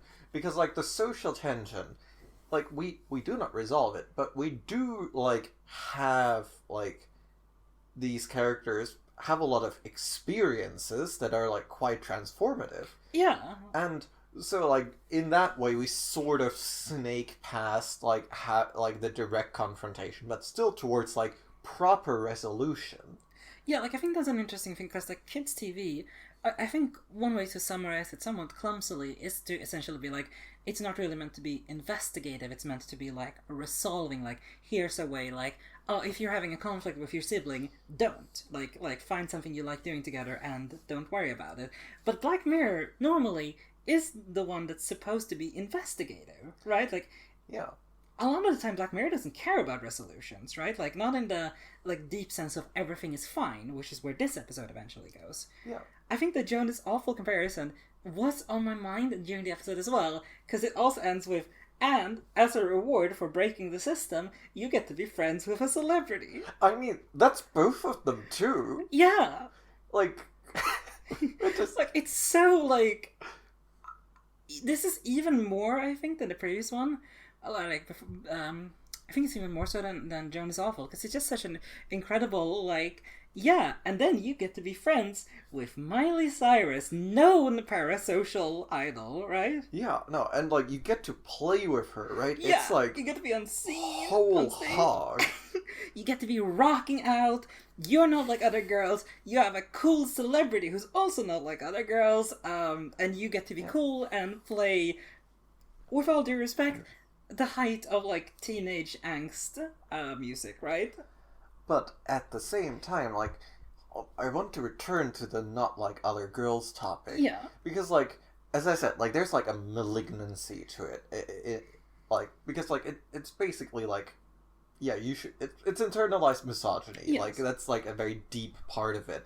And this episode does not lean into that. It has like.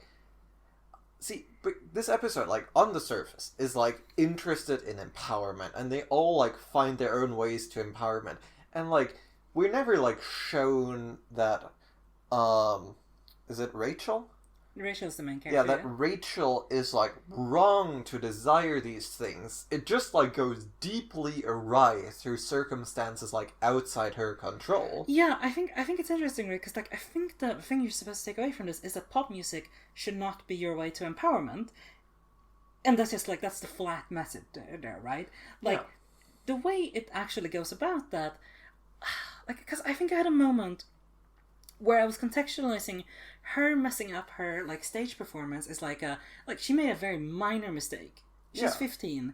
No one would expect perfection from her. Yeah, no, like what sort of makes it, like, sting more. And, like, I was trying to, like, really read this because, like, we have reaction shots from the sister who's actually there and cares. And, like, I was doing my best to, like, get a read on those. Because my read was, like, oh no, the sister, like, is, like, fully on her side. Like, they're just sort of divided by, like, this loss that they, like, fail to, like, bond over and, like, share over. But, like, the sister is, like, fully, like, oh man, my sister's doing it. Like, she's like, getting empowered. And then it's like, oh no. And, like, the way that, like, falls apart is, like, nothing intrinsic. It's, like, the way it gets deflated is, like, a bit of a mishap. And the dad. Yeah, but I think actually here, this is where, if we wanted to delve into this, I think this could be a really interesting thing about, like, pop feminism, like, girl boss feminism, because this is a moment where, like, she makes a tiny mistake and decides it ruins her completely. And I think that could be a really interesting commentary on that type of, like, empowerment, where it's like, yeah, you are empowered as long as you're conventionally attractive, like, wealthy, and, like, so on. And any imperfection means you're not empowered, you're bad, you're a bad woman. But that's not obviously where it's going. It's just saying, like, pop music is bad because it's, like, glowing her up to do something that clearly she can't do because she slips once on stage. Well, see, I think, like, it's not even, like, saying that. It's just, like... It's vaguely gesturing, right? But even there, like, the main thing that's actually happening is, like, her support system, like, sort of fails to, like, come in and be like, hey, you know, you still did great. Your father, love you and think you should, like, pursue, like, dancing and, like, expression and, like, because you clearly love it. Like, you clearly have a lot of fun doing it. And don't worry, the people quite liked it. You know, like, there's, like, a full, like, empowering moment you can build after that. But, like, no, like, the dad fails to show up, like, doubly so, like, emotionally and, like, physically. Yeah. And the sister is, like, she wants to show up, but her tools are flawed. Yeah, she's also stuck in her, like, because they are both recovering from, like, the death of her mother. And, like, one of them is choosing, essentially, to some extent, like, toxic positivity, and the other one is brooding, and neither way is, like, bringing them closer together. Yeah, and, like, the brooding thing is not, like, shown to be right? Because he's just like, I want to take this away now because that is the best idea I have. Like, we're not given to understand that she's correct. No, she's just, like, she's trying some... Right? Like, it's not portrayed as exclusively bad, but, like, the tools Jack has is to put down her sister. Yeah, and she's just, like... She's failing, but, like, she is trying to help, and it's not like, you know, it's it's not a refutation of like pop feminism even. It's just like Jack seems to think that that's the bad thing. We're not like Jack's not right. Jack's fucking up, right? But there isn't like a. It's weirdly neutral, and like the only reason I think we do end up in kind of like a not like other girls zone is because that is like the change that that like Miley Cyrus wants to make. Yeah, and it's like Miley Cyrus is someone who's trying to defect from the decadence of pop to the authenticity of punk, and her evil aunt is being like, no, you should do pop because it'll make people happy, and also I'm gonna coma you. So like it's one of those things where it's like we've talked about like non sequitur moral stories here, and this is the one where it's like I'm holding up like, oh yeah, you like pop music? Well, Hitler liked pop music too. So thus you should be able to infer the message here. Yeah, no, and like here's the thing, like I don't think they truly land that message. They're just God no. They're just like, and I don't think they want to either. It's just sort of like halfway there, but it's not like all the way there. Like it, like the reason we land there is because that's the music that Charlie Brooker thinks is cool. Yeah. Like I don't think he has an articulated position on like pop music. He's like, it's shallow because she thinks it's shallow. Like we're not like it's not delved into it. No, like, it's not a comprehensive critique. It's so strange because the first half of the episode feels like it's going to be nuanced with like gender and culture and like family value, like because clearly one thing you can say of here is like, well, the dad is the one who should be like offering them the support. They're both teens. The fact that they make misplaced emotional plays to resolve their grief is expected. He's the one who's supposed to be the support, but he's also we have like a scene where he is like called in explicitly to resolve like the conflict that arises from like the supposed destruction of the doll, and we just like seem like faltering like hard. He's like we seem like trying to say like take a stand and be like serious and like resolve, and he just fails. He just falls on his face. Like he says like the one thing where it's like, you should replace the doll, which like that's reasonable, but he says it with 0% confidence and with no like emotional backing to like, hey, let's actually resolve the dispute. Yeah, and then it just peters out when he's there like sort of like, and he just stands there and listens to them like screaming at each other because I don't know, like if he was a real character, that would be really interesting. Yeah, no, and like that's sort of like the strangeness of it, because like the dad is kind of the void at the heart of the story that like propels the story, because like his failures like sort of like maintain and like enforce the conflict, but like he's never like he's never a real character, right? No, like... he's never like resolved, right? He's just like still on about his mouse, and like the the characters that do get resolution are like get it fully out of left field. Yeah. So like the pop feminism versus like not like other girls sort of tension is like abandoned, and we get like a halfway resolution because that's the music that Charlie Brooker thinks it's cool and liberating or something. Yeah, right? and like... because you know one of the characters like wants to make a change, and the one of the musics is associated with Bad Ant.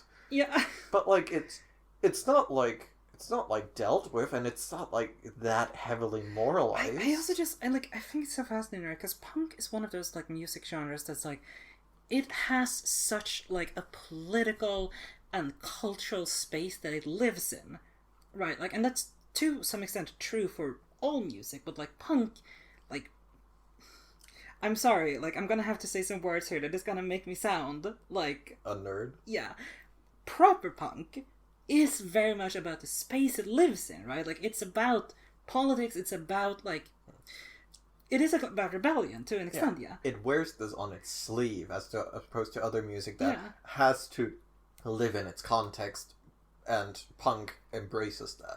Yeah, and it's so interesting that that's what gets used here, because there isn't a lot of that, right? Like, even as Miley Cyrus turns to punk, it is just this sort of, like, surface gesture towards, yeah, she's rebelling against the system, man. Which is strange for that point of the story, because she has, like, destroyed the system, brackets her aunt, with a single lifted middle finger, right? Like, her problems are gone, baby. Like, I think this is such a big reason of why I said this feels like something Charlie Brooker wrote as a teen.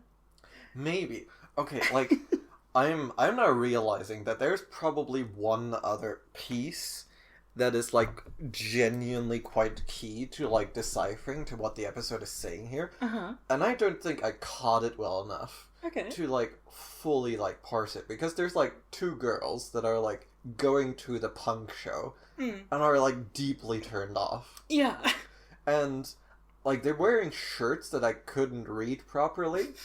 Well, like, I think it's meant to be just, like, a callback to, like, the earlier where they were showing, like, oh, look at all of these adoring fans that are sad about, you know, their pop idol being shrimp tacoed into death. So I think it's just meant to be that. Yeah. And like, it's a callback of, like, oh, they just like the music. They didn't like her authentically, something. Yeah, and I guess that is sort of, like, a bit of a kick towards, like, yeah, no, punk is the more real music, though. Yeah. You know, I don't, it's not forceful, it's not, like, well delivered. No, but it's such an interesting thing, right? Because, like, we don't get an insight into what their lives are truly like outside of the music after the heist has gone down, right? But, like, punk, I don't know, I don't think they would accept Miley Cyrus, you know? Like, I think they would be like, no, fuck off, like, you are rich, even if you may not be currently making millions of dollars every day. Like, you're rich, you're, like, you've supported the system for too long, like, fuck off. And yeah, it's just, like, none of that tension is at all brought up. Yeah, and, like, this leaves me wondering, like, if we, like, really dig down to it, like, what is this episode saying?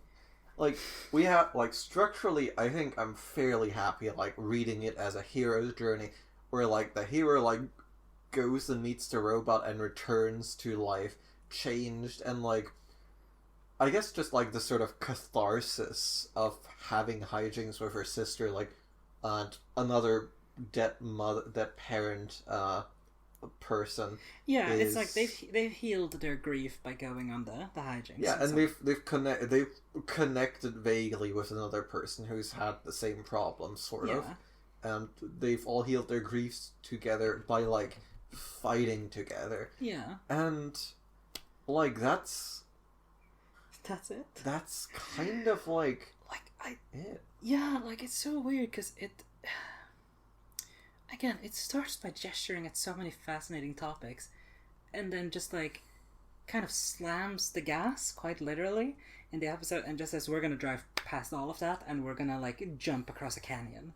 Yeah, no, like, I think what's happened here, fundamentally, is that, like, the amount of stuff that was happening here needed to be, like a season of something. It's so weird because, like, my thought about, because we talked about Charlie Brooker as, like, a director before, right? Like, and such a big part of, like, Black Mirror are these, like, long shots of people just sort of, like, being in the moment, right? And, like, staring at each other and being like, oh, this is uncomfortable. Yeah, it's uncomfortable. This episode needed that. It needed to dwell in that, like, uncomfortableness of parasociality and, like, family trauma and all having a terrible dad. Yeah, any of that. Or, like, meeting your clone. Yeah, any of it. Like, and you know, like, if this went to the halfway point and then it was about, like, oh, duplicated consciousness, isn't that weird? That would be messed up if that was a real thing.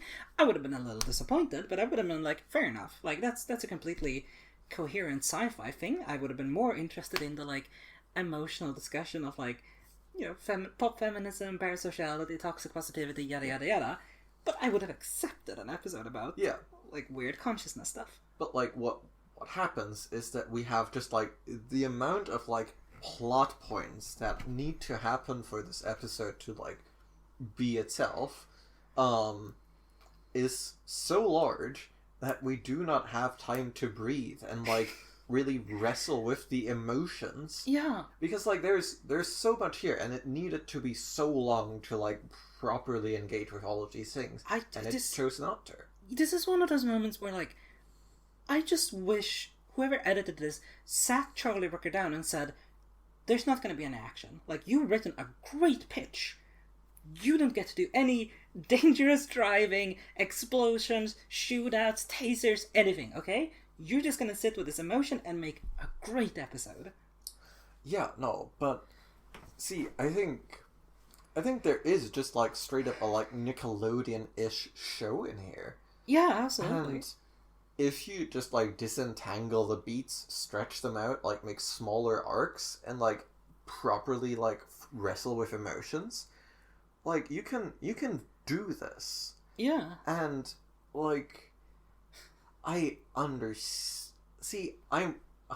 do just like still like this episode a lot because its faithfulness does, and like the form of like only having one episode to do a thing does kind of force it into a direction where, to square that circle, Charlie Brooker goes like, all right, I guess we're not dealing with emotions. I guess we're doing all plot, all hijinks. So like like it's a collage. Yeah, like we're not gonna dwell on anything meaningful here. Yeah, and instead we're just like, you know, you can extrapolate those things. It's not like I'm not putting them in there because I'm spiteful. I don't have the time because I need this whole thing to like be one piece, and like in doing that, he is like faithful to the form, and because like the form works as a collage, like it's like, you know, it's very tongue-in-cheek, it's very funny, and all of these things like do come together, but it's not quite like, it's not quite good. It's condensed, it's a concentrate, right? It's like taking like a sip of the concentrate and going like, oh boy, that was intense. And you know, you gotta water it down if you want to like enjoy the richness of it, but like the only way this was going to be made by Charlie Brooker was in a single episode. Yeah. So he was like, he wasn't like, I'm going to linger on things, because he wanted the hijinks, and like that is like a sincerity to the form that I do appreciate. It just like it feels misplaced, doesn't it? I mean, I'm struggling to say that because I like it. Like, right? it's the weird thing, because like when I'm thinking about this episode, I enjoyed it. Yeah. This was one of the most enjoyable episodes of Black Mirror as we're doing the DewatchPod podcast. It is just like deeply funny. But I don't feel it's good. You know, like that's the sad part about this, is that like, yeah. I think this might be one of the worst episodes of Black Mirror, but it is really entertaining. And I find it hard a little bit to square that circle, because like it is a mix of like genuine funniness that is intentional, and just like a wow, I can't believe they started with all of this fascinating thematic stuff and then just went nope. Well, here's the thing, right? Because in my feeling, they don't go nope. They just like leave it hanging, and that's not the same as like shutting it down. It's just going on. They do shut it down a bit, though. They do shut some of it down, yeah. But it's not like it is like we don't get like a denouement where it's like everything is fine. By the way, here's everything wrapped up. Do not think about these plot beats. We just get like they're happy now. Fill in the gaps or whatever, and those are like in my mind very different things. And the like not like shutting things down hard does like give some room to breathe, I think, in the mind of like a receptive audience. I can see that. It's just I think there is a bit too much of like, oh yeah, don't worry about the rat brain scan that reveals that you are fully sentient. Like that does just get hand waved as like, oh, this is just probably more economical. See, here's... I think that's not the point of departure that I would personally choose for disagreeing with how this episode handles that. Because, like, you know, I think I am fully happy to just go, whatever, you know, if bend the MacGuffins how you need, make the technology be as plot devicey as you need it to be to get to the thing you wanted to say. The thing we don't get is any confrontation with the doll. The doll's just happy in the end. That's what I mean, is like that the doll and like the duplicated consciousness thing is not addressed at all. I think that's like the big one where it's like they threw this up and they didn't say like, oh, we're not going to resolve that. They did resolve that. They were like, no, the doll is happy being an anarchist, I guess. Maybe. Like, yeah, like the place of the doll is like such a like obvious omission from like the end, because like that is the one piece that you cannot not wrap up. Like the thing, and they don't. You know, there's that scene where she almost murders the real one, and she goes like, I know I wouldn't want to live like that. And that poses the very obvious follow-up question. Would you want to live in a doll that can't get up like doggy steps? Like that can't meaningfully interact with the world at all? Yeah, there's like a like short but not negligible scene of slapstick where she like uses her like terrible little like purely like aesthetic arms to like get up from having fallen down, and it's like an exercise. Yeah. And the two things I would say that drive the story that I want to focus on for this point at least are the dad's like full neglectfulness, and the doll's general nature, and those two are not like dealt with, right? The dad we can kind of square it if we're like, well, we finish that by having their arcs resolve emotionally at least. Yeah, like essentially, but even that's like threadbare, and the doll is just like not even that. Like the arc, the interesting thing about like the dad being neglectful is resolved without the dad. It's resolved by them, I guess, becoming more independent and relying on each other, which is like kind of dark, right? They're just like, oh yeah, we can't rely on our dad. He sucks. Yeah, no, let's become punk rockers together. It is like almost like it harkens back to like an older generation of kids TV where it's like, the adults don't understand or do anything. This needs to be taken up by the only like people who with like spirited action, children, right? And like that is just like kind of where they end up. Yeah, like do you remember off the top of your head, like did they say anywhere how long after the crashing scene that they've become punk rockers? Because I don't think so, right? No. Which it's the credits that like fill the time. Which does imply that they're like around 16, 17 playing at like punk bars.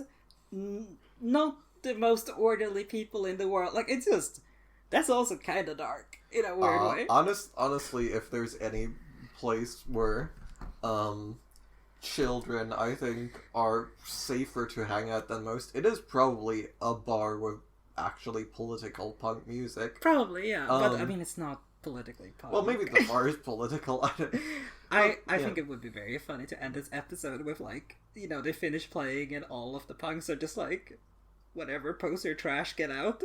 I think that would have been a very funny end. But yeah, no, like it would do the thing that Charlie Brooker refuses to do, which is break with the vibe. Yeah, absolutely. It wouldn't make sense to end it like that.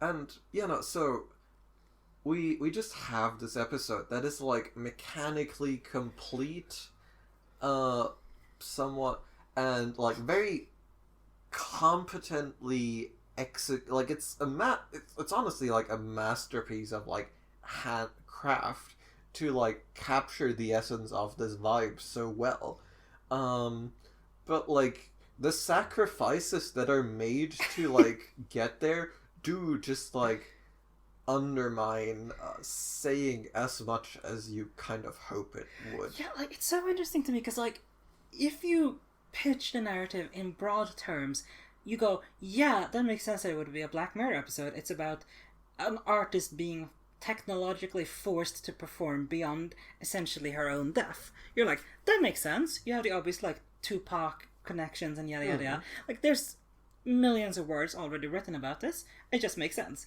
Then you go into the details and you're like, no, this is, what are you doing? This isn't the Black Mirror episode. This is something for a completely different channel. Yeah, no, and if you were to do it for that channel, you would have to do it differently, where you actually like engage with the emotions. And I'm kind of tempted to call Charlie Brooker lazy here, because like sure, like he's done like a great job, like making like hitting the vibe, but he is not being like, all right, this is a project, and I want to like make it on its own terms. He's not engaging with the emotional core, just the like formula, if you will. Yeah. Like, it's a bit more than formula. Like as I said, the vibes are there, but it doesn't get to the heart of it. Like, it's... Yeah. It is weird, because it is also very precious. It's very twee. Yeah, and he just, like, doesn't have the, like, the guts to be like, I'm going to, like, make this, like, give this the space it deserves. He's like, I'm going to squish this into the big thing I have. It's so strange. Like, the entire writing of this episode makes me want to look into what Charlie Brooker has done before, you know? Like, just like, where did he get the basis for this? Like, because clearly nothing else in Black Mirror matches this. Like, there are brighter episodes of Black Mirror, and they are nothing like this. Yeah, no, and it's... Yeah, and I'm a bit sad that it's, like, we don't have, like, this TV show. Because, like there is just like a lot of mechanics and tools that a kids TV show or like a tween TV show like gives you, that lets you explore things without like worrying about the CinemaSins people, right? You can just have like the brain upload robot, like that is fine, right? That is fine with the genre. To be like, well, this is the thing, and then, you know, like 7 episodes in, you go, no.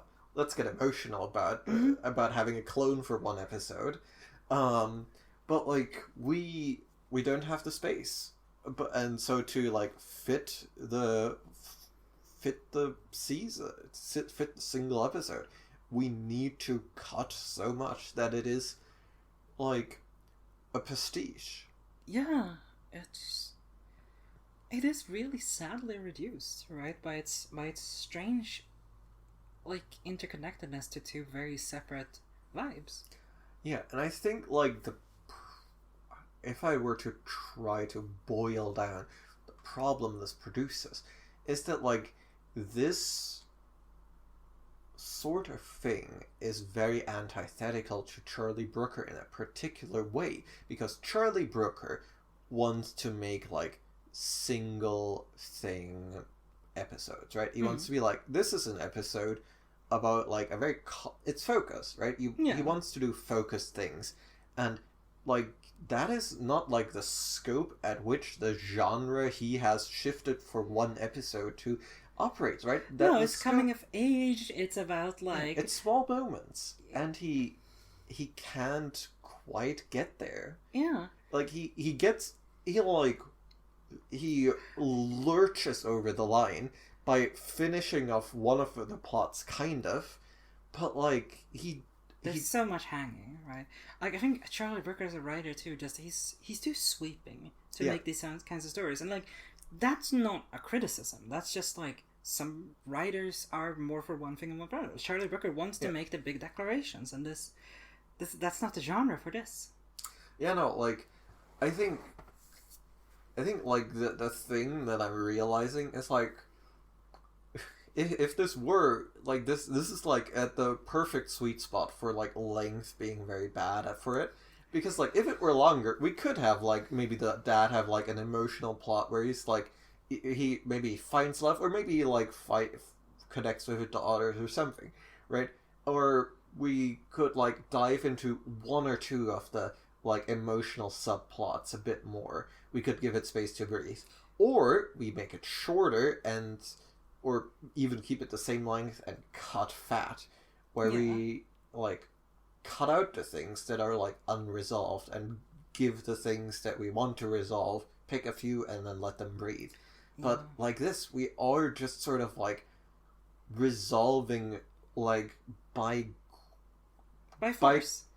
Well, it's sort of like I'm reminded of the linguistic concept of a sentence that makes no sense but is grammatical. Right. Right.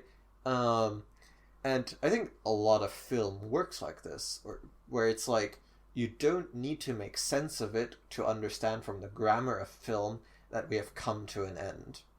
Yeah. That the thing that you're supposed to feel catharsis now. Right, and that is the rock concert at the end of this episode. Yeah, because we go like, oh yeah, that's like the music she was doing earlier, but now it's punk instead of pop. Like it is the same song, just with the lyrics replaced, and you're like, oh, that's cathartic. I remember that thing from 40 minutes ago. Yeah, and we understand that we have now, these characters have now, according to the grammar of the thing, experienced resolution, and therefore, like, the thing is resolved. But is it though? Right? It's not.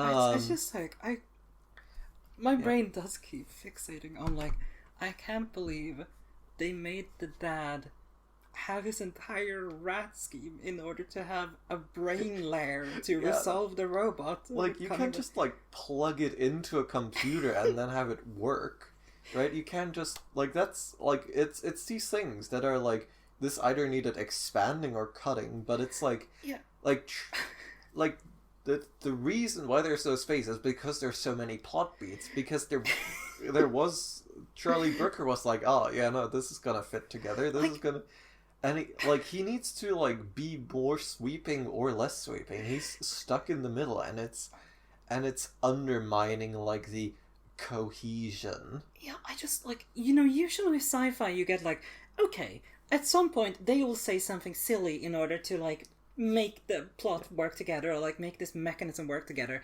but then you pull the thread and you find it's like, okay, that's a silly assumption, but this thread is all nonsense. Like, he's trying to make a taser bot to get mice, and he has a brain layer for it that somehow works on humans, or sorry, on brain scans of human consciousnesses in toy robots. Why does the toy robot have a brain scan effect? Like, it's so much. Yeah, and we need to cast this off, right? Yeah, I know, but it's so interesting. But we need to cast this off to like see if there's meat to the episode, because there is a thing we just like haven't looked at that closely, and it is the plot that actually gets resolved, which is like the evil aunt, and like, that's like the fucking thinnest one. Like, what's going on there? Yeah, she's evil. Like, and like, I don't know, because it's so interesting to me, because like, you spotted it very early that like, oh yeah, she's gonna be evil. Because there's a scene where she's like, hey, are you okay? And she's like, not really, but whatever. And you're like, oh yeah, that aunt's gonna be evil as hell. And it's just the casting, right? She's cast evil, and like, straight up, and like the plot there is essentially that she undermines artistic authenticity to like the deepest conceivable level, and like her conniving, convoluted, evil plot is eventually stopped by running a car onto her stage and presenting like living evidence of her crimes, and we can smash cut to victory. It's so interesting, right? Because like they make this reference to like, oh yeah, like, we can't show this to the police. The police won't like support us. But then like, apparently it's enough for her to just be like, hey, I'm here, I'm alive, we're good now. Well, she is a human. She is a human, so it's like, it's something else to say for sure. But I'm just like, if we're gonna make some point about the insidiousness of the music industry, just breaking her out, like, it seems thin for that. But like, again, that's where we get into the genre, right? Where like that thinness is completely enough. Well, but like, what are we getting at, right? What are we leveraging all of these like sort of rushed plot beats for? Like, what reveal? And I can't get a handle on it. I think off the top of my head, like, the evil aunt thing is awfully close to an evil stepmother, isn't it? Absolutely. Just, like, there's that, and there's just like, there's no dad to be like in Bewitched. Yeah. But to be fair, there isn't like in fairy tales either. They're just sort of out of the picture. Yeah, it's a stepmother and that's it. But like, it's so interesting, right? Because she has her henchmen, and like, they're so obviously all evil from the start, because they're like, oh yeah, she's not producing the right kind of music, we're behind on schedule. And then like the doctor just goes like, do you want me to drug her? Oh, he is so good. He's just like, do you want me to up her dosage? And then when she's putting on the eyeshadow, he's just like, drugs? You should take these drugs, girl. I love the accurate depiction of psychiatrists. Oh, got him. But yeah, no, like I just don't know what it's in service of. Like what? I don't. What? I hate, because like we are trying to be good faith.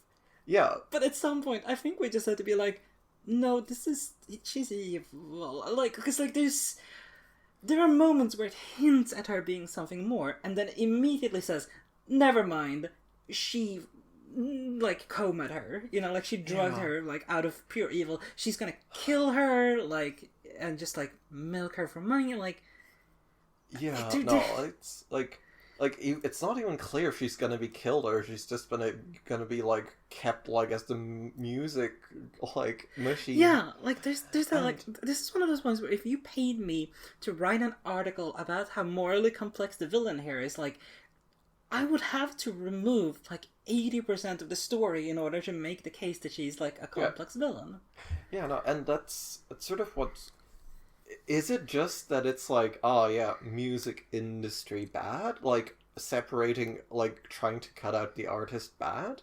Like, is that sort of all we land on? I think like, I want to compare it to Loch Henry, right? Like, where like, maybe the message is, this sucks, man.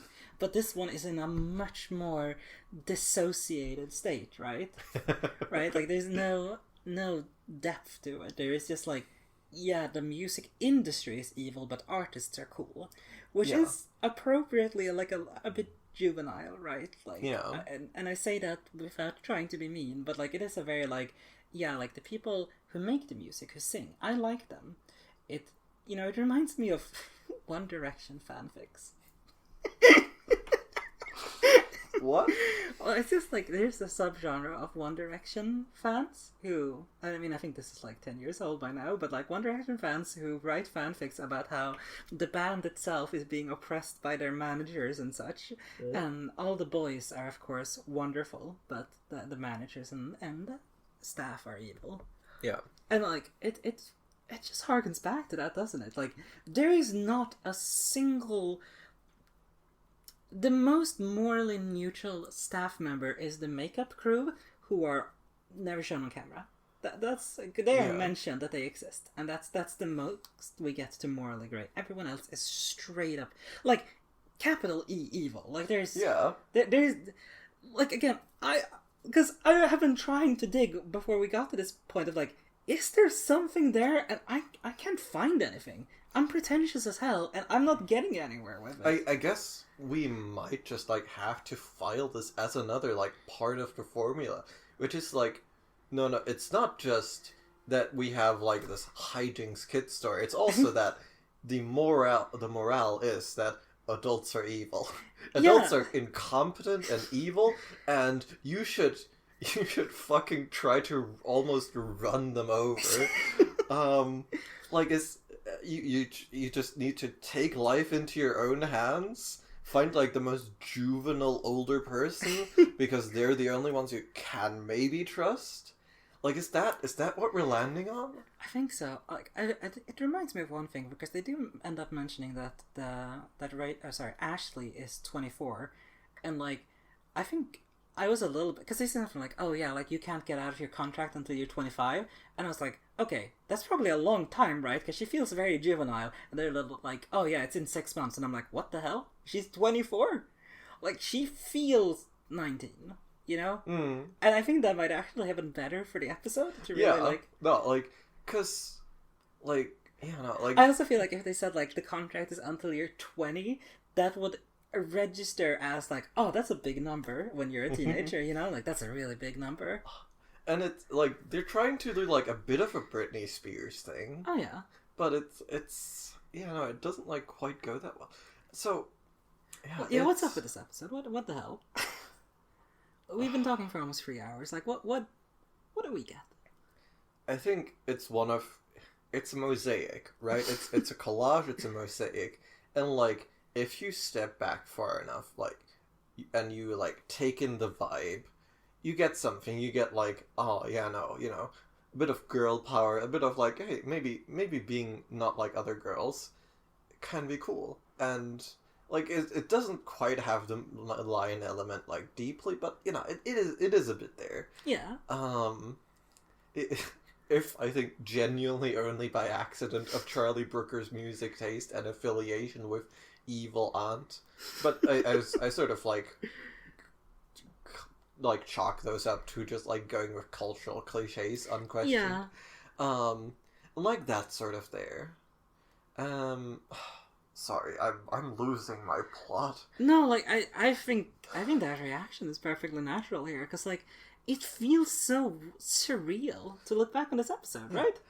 Because like if you like get the vibe, like these things like sort of fit together, and like you can put together the mosaic from a distance, but if you step too closely, you're like, oh, this is very fast. But it's not. We don't even have to get like close, right? Yeah, it's like taking the first step towards looking at the plot and be like, what? What are you talking about? What's going on here? Yeah, no, and like, it's like it isn't like blatantly incompetent. Like the beats, like most of them work together, and like unless you want to be CinemaSins, like it's fair enough. You know, like the plot devices do plot device things, and it's fine. But like I wouldn't call this episode incompetent at all. I don't know, because I don't want to call it unambitious either. It's something else that's gone weird here, right? Yeah, no, like, it is just a form, like, fighting the genre. Like, Charlie Brooker has, like, done something deeply delightful and gone, no. I'm just gonna try to make something of an entirely different genre and, like, fake you out into thinking I'm doing Black Mirror and then, like, veer back into, no, this is, like, girl power shit. And like, in the process, he has, like, constructed something, like, quite intricate. Quite and unique, in a way. Yeah, and it, like, deeply charming. And he's just, like, he hasn't, like, engaged with the form he is putting this into. And he's like, well, I guess I have to make this shorter, and... Like, is this a meta-narrative? Like, is this a thing that, like, can this episode exist outside of Black Mirror? Or can it only exist outside of Black Mirror? Like, what's going on? I think, like, this... It's so hard to say. Like, the fundamental thing is that squishing it into this shape, into this length, has created a lot of cracks into the, like, emotional coherence. Yeah. That are only, like, very thinly papered over. So if you start poking, it just comes apart. Like, it's the moment where they're playing triumphant music and just being like, just listen to the music. Don't think about the story, the characters, the plot. Just listen to the trumpets that are going very high and signaling that things are good now. Yeah, no, and, like, there's a lot, like, those signals are, like, plentiful, and they're deployed coherently, and they're deployed well, and it's funny, right? That really is needed to stick it together, and it does, right? It does. And all of those things do work well enough. But you can see the duct tape, right? Yeah, no, but, like, only if you, like... I guess this sort of being in this place also, like, works against it. Because, like, if you just, like, put this as, like, into a children's TV show, right? Like, if, I don't know, if there were, like, kids Black Mirror, like, that was all, like, Nickelodeon vibes, like, this would not stick out. But, like, sort of the desire to look closer, like, really makes it fray, because you start to, like, poke at the emotional arcs, and you're like, oh, wait, that just never improves. Like, you can't have emotional curiosity for this episode, right? It certainly undermines it.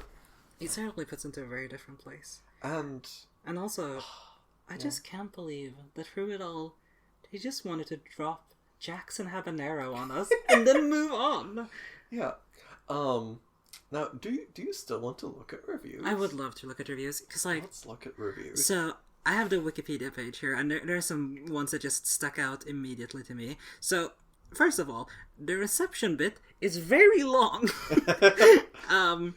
Like, let's see. I saw some really solid one. Like, this one did not get good reviews.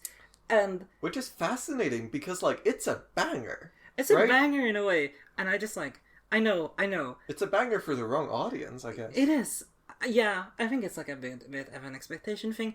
I kind of agree with them, but it's more like there are some other episodes that deserved this treatment of like tearing them apart a bit. Like I think it only like fails on the critic side because it just like clashes with expectations, right? Like if you had like this level of competence in like making an episode seem coherent in like any other Black Mirror episode, it would be lauded. Oh yeah, like it's interesting because like I feel like this is the one where maybe the editor did just need to say, "Hey, go put this somewhere else." Like you can just make like a standalone short film, I guess. Yeah. You just have it be like, "Oh yeah, this is for I don't know, 15 to 18-year-olds thereabouts." Yeah. Like to handle the slightly darker elements, but also like Anyway, so there's some good ones. From Hugh Montgomery, described it as Black Mirror at its most crudely parabolic.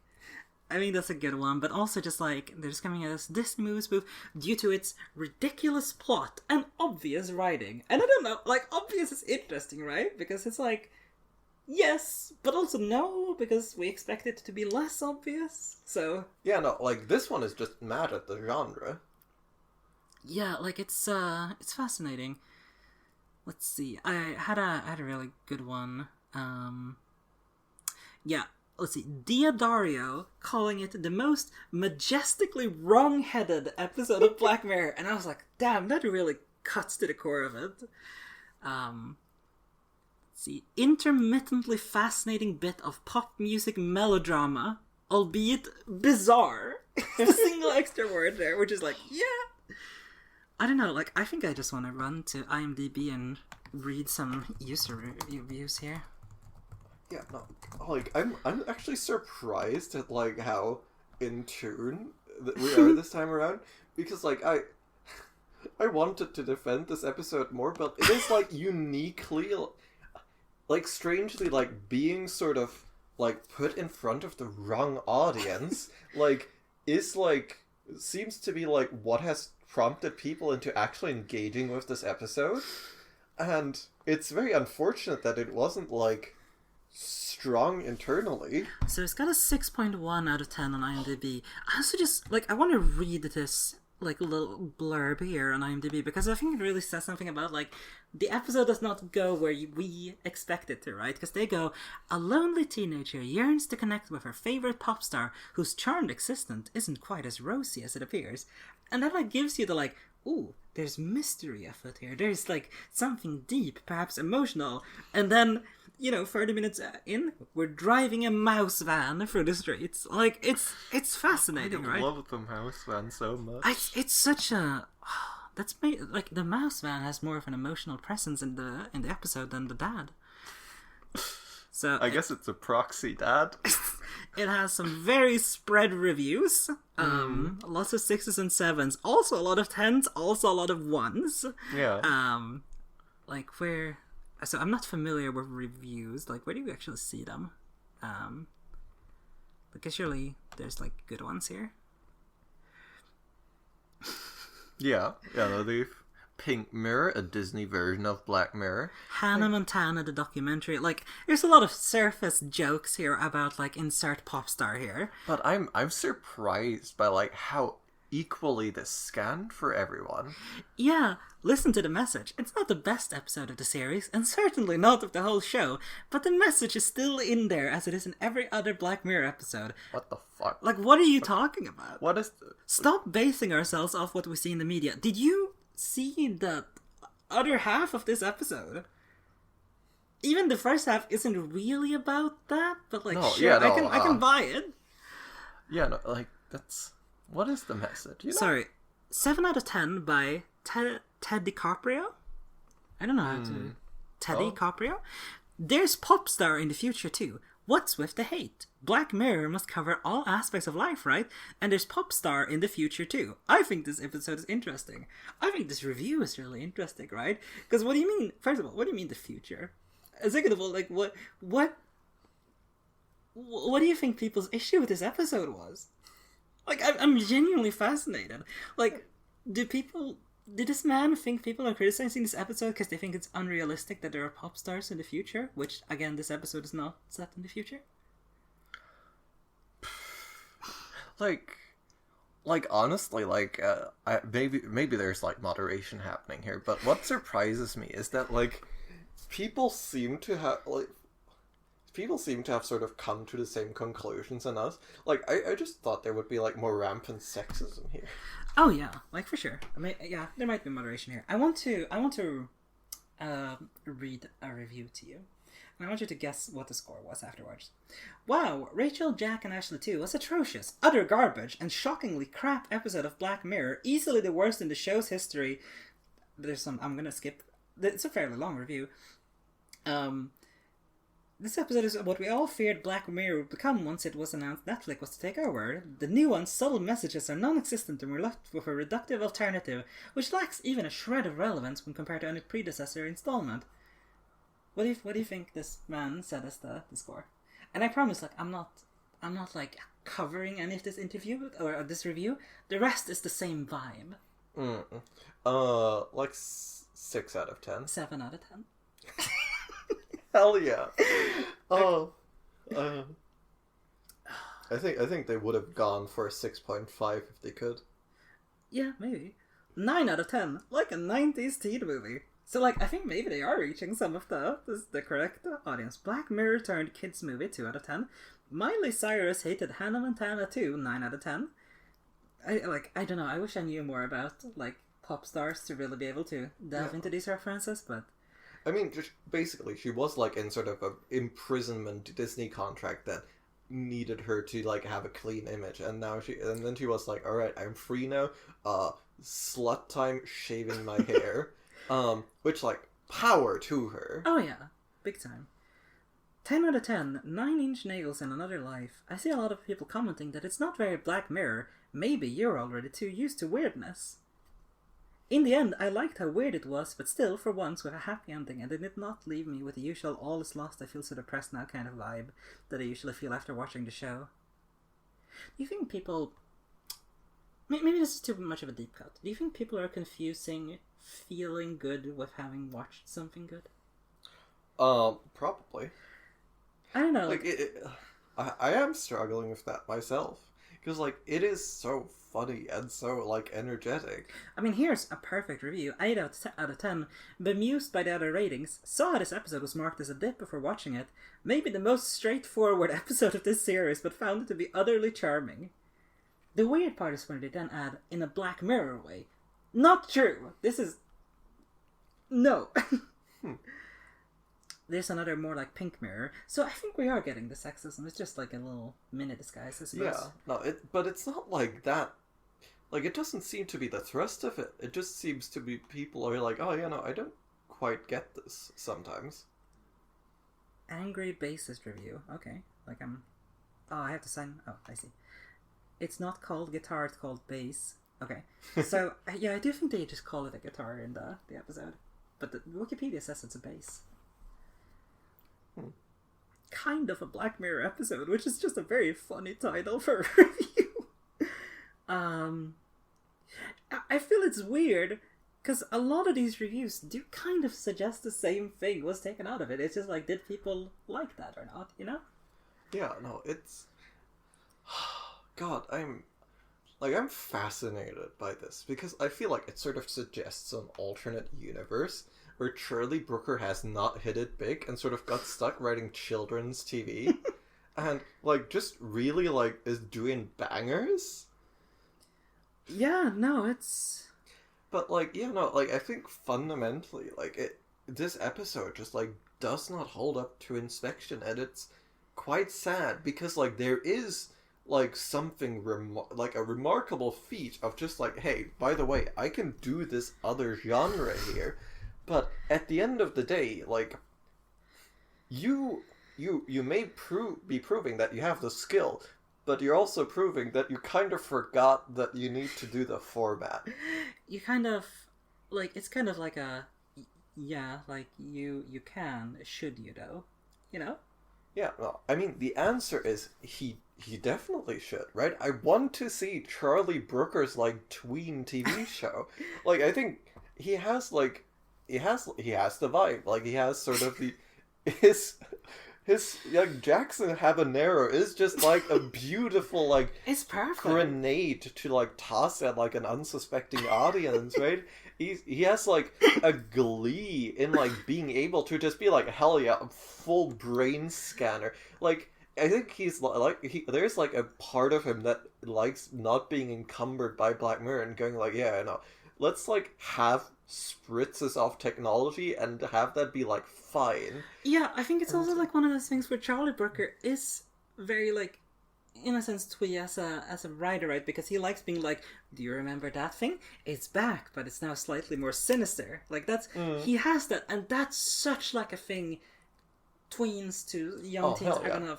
Like, they're gonna adore that, right? Like, they're gonna be like, yeah, I remember that song, but now it's punk. Oh my god, that's so cool. Yeah, and, like, I just think, like, this is, like, a glimpse of something that should be... Because, like, honestly, like, if this were, like, done with, like, room to breathe, and, like, I think it would just rule. I would like it so much. Yeah. Like, I have a soft spot for this kind of thing, and, like, it hit me, and I'm just like, man, I wish it just, like, got over the line. I wish it just embraced itself. I mean, I genuinely think, like, the optimistic take I'm adopting as a matter of faith is that this could have been done. I think I want to believe that Charlie Brooker has it in him. Like, it's not laziness. It is just that he, like, failed to, like, understand the limitations of the form. Right? I want to believe that is, like, the wall he hit. Maybe. I think it's also, like, it's just an interesting thing where, like, when you get, like, Black Mirror, especially when it got, like, really popular, is so predicated upon, oh, it's so bleak and dark. Yeah. So, it's really fun to see this episode, because there's one very well-regarded episode that's not bleak, that's coming up at some point. Like, I don't know if you'll recognize it. I know, like, anyone who's watched Black Mirror will know which episode I'm talking about. So it's but, like, that one is very Black Mirror. It's just also positive in a way. Yeah. It has a nice ending. And this is, like, yes, it has a, like, feel-good ending, but it's not Black Mirror at all. So it's, like, an interesting contrast to me. And I suppose that's something we'll have to bring up in the future, but... Yeah. Like, I think we're closing off now, and I feel like once more we have sort of failed our mission to, like, draw, like, a message from the episode. And I think so much of this is like we're gonna have to get back to this in the recap, but I think this is like a bit of a vein, right? We've touched, like, yeah, there's something to be said about that in this season. Yeah, no, I think that's probably gonna be the theme of the recap, unfortunately. Yeah. But yeah, no, as we're crossing the 3-hour mark. Yeah, I think it's very funny to think about, like, I don't remember exactly how long the other two of this season took, but this is definitely the majority of... Yeah, no, this is straight up over 50% of the stuff we've recorded for this season. Which, like, God, there's so much here, and it's so fucking close to being so good. Right? Yeah. Like, it's just, like, missing, like, one or two things, and those things, like, I think are, like, possible. Like, they're utterly attainable. Yeah, but constrictions of the format and whatnot. And, you know, maybe Charlie Brooker just, couldn't be bothered to kill some darlings and make space. But haven't we learned something about Charlie Brooker today, though, at the very least? We've learned that he has range. He does. And I think that's an interesting lesson to take with us, because, you know, I think from certain perspectives, he very much does not have range. So yeah, no, but, like, I'm delighted, I think. I guess we've seen in the future, and we have sort of seen a glimpse of this again in Jonas Awful, even if it's I was gonna say, I do feel like Jonas Awful might actually be the spiritual sequel here, right? It's just like fits Black Mirror a bit better, right? Yeah, no, because it's adults. Yeah, exactly. And he doesn't quite lean into the same sort of twee. Like, he doesn't lean into the Disney energy quite as much. He does the same thing, but he like captures like the Netflix frenetic drama in that one. Yeah. But yeah, no, I guess we're gonna be talking in the next episode, the recap episode, about the season of incoherence. Yeah, I think we have to do our best to not make this recap too much about this episode, because that's a risk. It's a risk. But we're gonna let that percolate for a bit and then get back to you. But I think this is gonna be an interesting recap. Yeah, and then after that, we'll go back to season 4. 2 seasons down. Not done. Yeah. We're working. Alright. See you next time. See you next time.